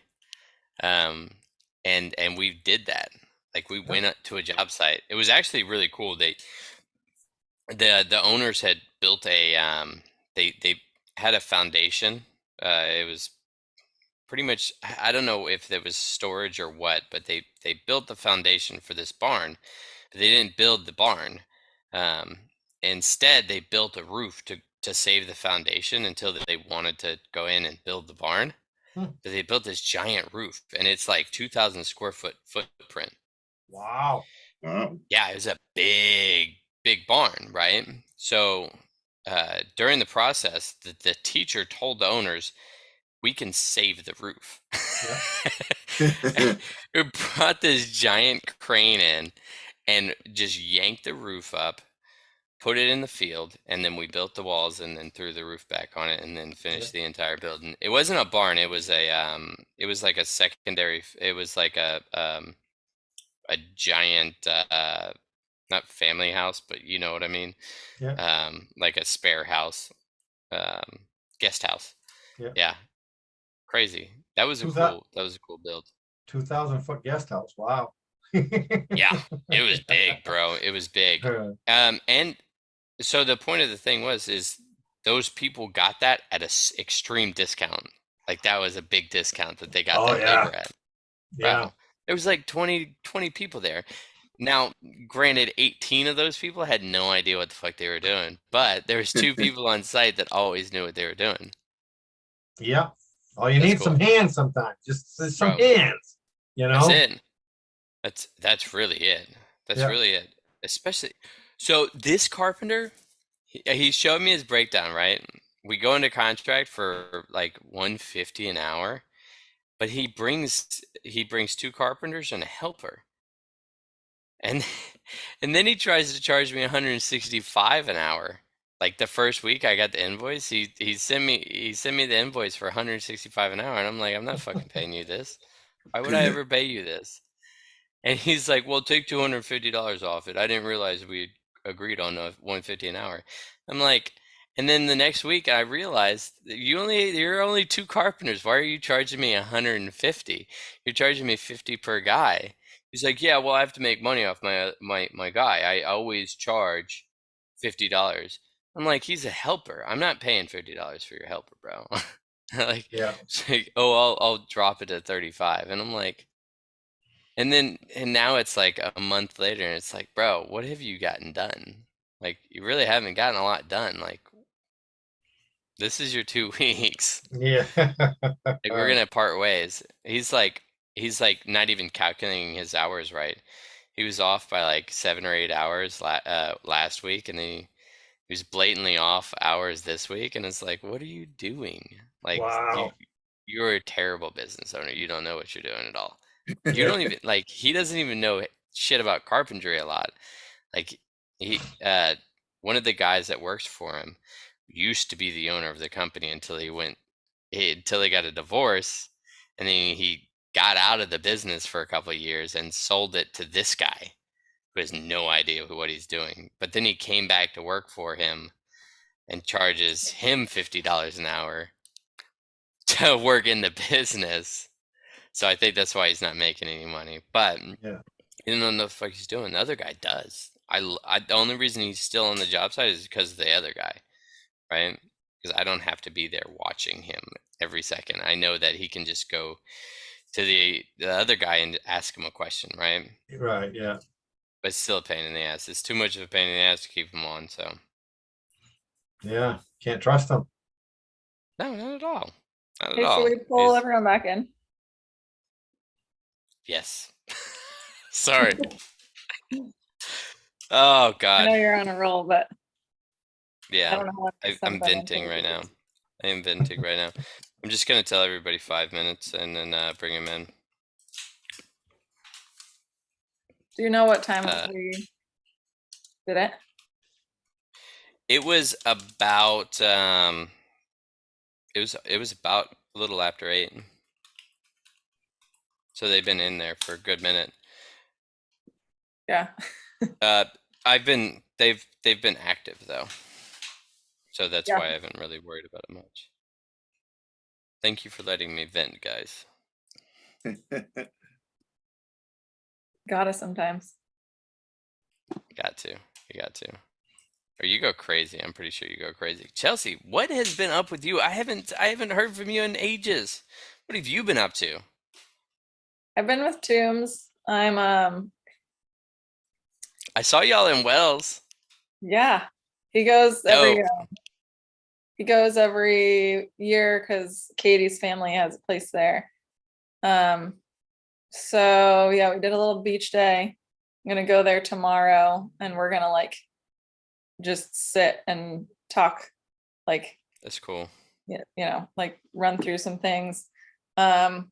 Getting as much as I wouldn't have believed you if you told me this a few months ago. I'm getting into like the lending stuff. Yeah. Deep diving into like PML, but also revisiting Gator because I feel like now people have been like actually doing it and knowing how to know how to do it, like know how to go about it, so that you don't want to like poke your eyes out and bang your head against the wall at the same time. Yeah. And so just like reaching out to people who are doing it, not being like, oh, I'm a gator, but Yeah. like, you know, just kind of, yeah, like learning to raise capital, because I'm like, after I've heard Pace say it like 3,017 times, that like that would be the one thing he would have wanted to learn earlier. I'm like, maybe I should do that. People are always looking, like, I feel like it's also a thing that people have a really hard time when they get started, feeling like they have to use their own capital because they don't know how to use other people's. And so I have that figure- conversation all the time too. Yeah, yeah. Yeah. And so I figure if I kind of make myself that person in New England, then I can, I don't know, like once you learn how to raise capital, it like expands so many. Absolutely. items, I feel like, Absolutely. yeah. Yeah. Who is a good person? And I know so many people within my network with money. Dope. But I'm Dope. like, what? It's stupid not to be like, you know, like I friends' know- parents or like acquaintances that I know and stuff that I'm like, come on. It's like I know people that you're are just, you know. that are reaching out to private money lenders directly from like county records too.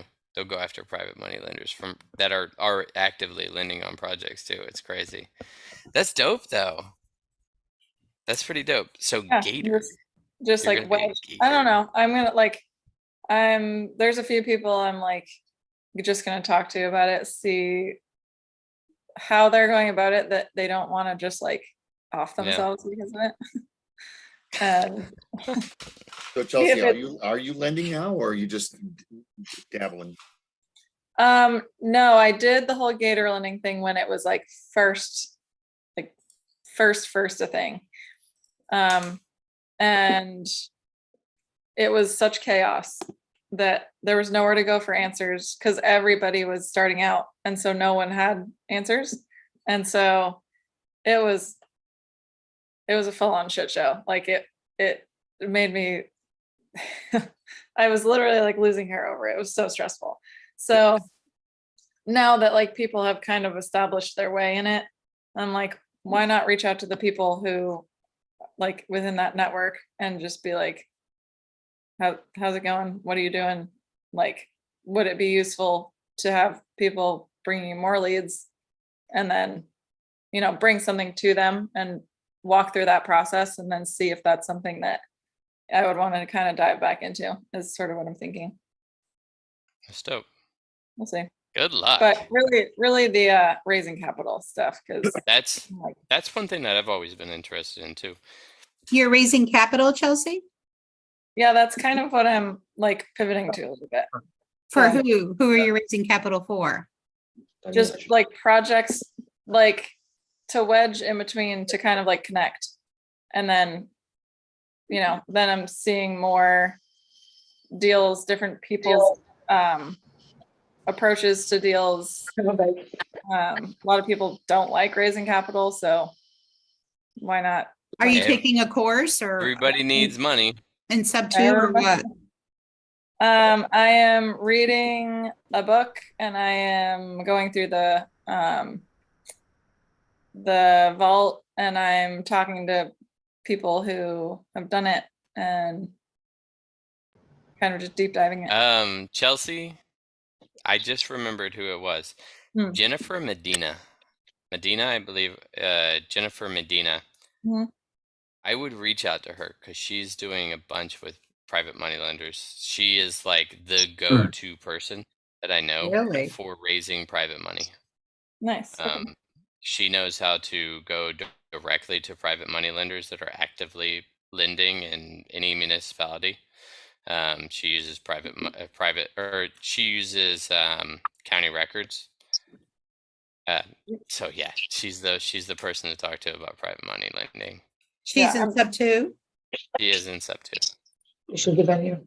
I'm definitely gonna reach out to Mary Kim too. Yo, dope. The whole fund of funds thing. I'm thinking about investing in fund of funds. Yeah, I'm thinking about it. 17%. Did she say a 17% return over the Whoa. 5-year period? Like a 17% average return. That's pretty dope. Yeah. That's not bad. Nice. Oh yeah. Did everybody have a productive? It was longer than I anticipated. I was rambling out here.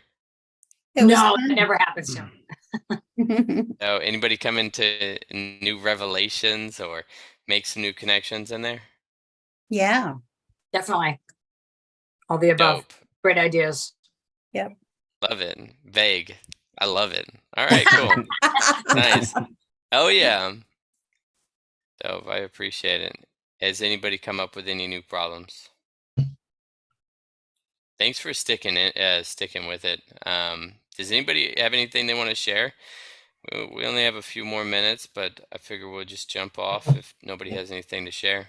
A great way to do lending, Chelsea, is you probably heard Pace say it a few times, but whole life insurance policy.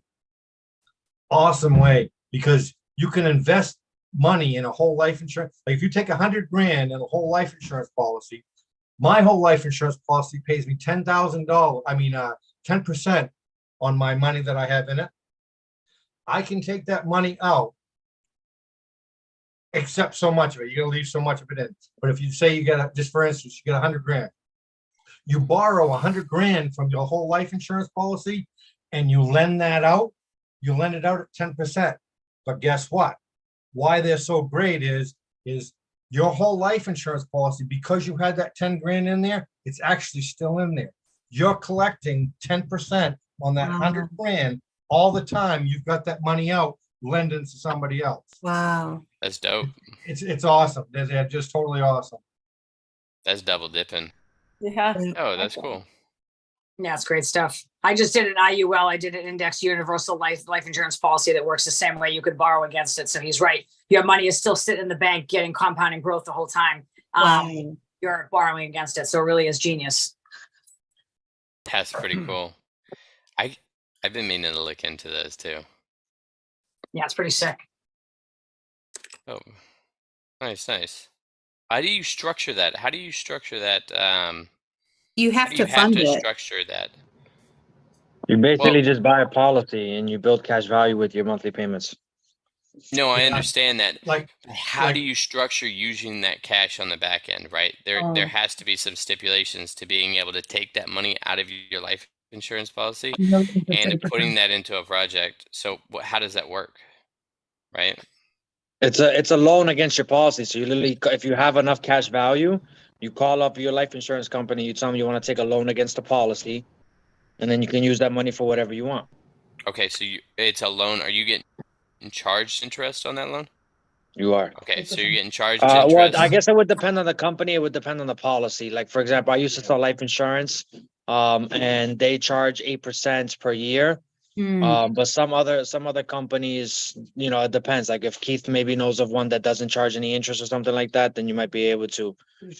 Nice. That's interesting. Yeah. Okay. Yeah. So I mean, if you borrow against your policy at 8%, but you can lend it into a deal that's maybe making you 12 to 15%, it's literally just like, it's like free money kind of. You know what I mean? No, definitely. That's dope. That's pretty awesome. Nice. Does anybody else have any insights for private money lending? Chelsea's talking about getting back into not only gator lending, but also private money raising. So raising private capital. Does anybody have any insights that they want to share? Oh, I don't. I would like to learn more. That speaks to me. So private money raising. That sounds interesting. Wouldn't Z be a good person to share how he raises on his end? Z? Yep, I've talked to Z. Yeah. Yeah, Z posted in Facebook. I mean, I There's a think lot that's of it. I basically. mean, he. What's that? I said I think that's basically. I read the book, Matt Fairclough's book, Raising Private Capital, and I've gone through the vaults and the Raising Private Capital, and at the end of the day, it's just networking, telling Yeah, and trust, building trust. building relationships, networking. That's what Z said. Yeah, that's what Z said. They have to trust you. And then, it's looking for, executives, doctors, lawyers, people that are really busy, that don't have the time to dig into real estate, that have that, Oh, wow. and I like that. networking with those kind of people. But I mean, anybody, but those are usually prime targets. People that have really busy careers, that don't have free time, and are looking to get a return on their money. So what do? You create a fund and get all these people to get into the fund? I guess it all depends on what you're doing. I mean, it could be a fund or a deal by deal basis, right? And it all depends on what their tolerance is, how quickly they want their money back, or Yeah, just do it like Z and do it deal by deal. Yeah, it's like basically feels like building a buyer's list, but Yeah. others. Yeah. Z, speak of the Z, and he shall appear. Ah, Look at this. voila. Hey, somebody's ears were burning. We were just talking about you, Z. Your We're ears. talking were about burning. raising private Ears were burning, capital. exactly. That's Where's cool. my money? Where's my Santiago? I know you got my money, brother. Yeah, no, I just We were talking about raising private capital. Yeah, I just got off a call with somebody. I think we just raised like 1.5 million. So not a big Dope. Woohoo! No big deal. Yeah. Hey man, when you got deals that make sense, people want to invest. I mean, that's basically it, honestly. Right. Someone in Subto, Z? I don't think so, actually. I think someone that's a referral. Okay. Someone out in Canada, not Canada, California, that's got like just money that the government wants to take for him. So he's trying to make it back up. Sure. Yeah. Awesome. Yeah, I mean, private capital. I mean, I'm going to defer to Chelsea. Like, she's my capital raiser now. So we're going to try to help her. Really try to see what we can do to help out raising money for not just like other people, but like just up to New England in general. So trying to find avenues of how to reach out to people, how to market, what kind of white paper or referrals or testimonies or deal analysis we can give to her and stuff like that. But honestly, like raising money, I think is, I guess it's kind of hard, but I mean, you just got to talk about it. And the more you talk about it, people just reach out to you. I mean, I don't know. That's kind of it. It almost feels like there's more money than deals. So it's like, Yeah, I seems like mean, the money part is the easier big part almost. well, I mean, Brandon just printed like more money in the past like 2 months than we had like the rest of the whole history. So there's a lot of money out there. I hate Joe Biden, by the way. I'm a Republican. I'm not ashamed to say it. When you earn your living, you tend to think that way. Yeah, that's 100% commission, baby. Let's go. Nope. Show me the money. Yeah. Yeah, I mean, again, you're offering, well, sometimes at the beginning you feel like you're kind of like begging or something, but it's really just got to think about you're giving people an opportunity. I don't know whether people have like, obviously the retirement or this money in the market. I don't know. That's what returns people are getting. I have a 401k from my previous company. I had like $30,000 in there like a year ago. Now I think I'm like $5,000 in or something. I have no idea. It's what the point is, like it's losing money and you're losing money, but also inflation is also killing you on top of that. So, it's just trying to stay afloat and with everything is, even a break-even point with inflation is a plus. So, if you can give people 10%, 15% on their money and it makes sense for you and it makes sense for them, I mean, why not? Yep. Oh, My little spiel. 1.5 million. I can't get over that. 1.5 million in one phone call. That's crazy. Yeah. Dope. Chelsea, that's awesome. I'm glad you found you found your way back to private money lending. So I'm excited to see where that goes. Thanks. Dope. Yeah. Yeah, I mean, if Oh, anybody yeah. else that lives in like rich communities, feel free to ask your rich people friends. I mean, Just a bunch of poor people. Just ask a bunch of poor We're people, just- right? yeah. I mean, if you live in Quincy, I mean, you've got money. That's all I know. You know how expensive it is to live in Quincy? Ridiculous. And I was like, What else we got going on? Anything fun? No, you caught us right at the end of the meeting. We just got Oh, back it's from 9. breakout rooms. Yeah, it's Okay. 9. Yeah. We were Yeah, just it's 9 talking on the about you. dot. Your ears must have been burning. Yeah. you know, Literally. That's, Yeah. that's good news for me, I think, right? That's right. Oh yeah. But yeah, if nobody has anything else to share, I'm gonna cut the meeting, but I really appreciate y'all sticking with it till the end. It's a little bit touch and go there with the computer issues, but thanks guys, and A lot of great see y'all ideas. next week. Thanks, guys. Thank you very much. Cool. Yes, guys. Thanks, Good night. everyone.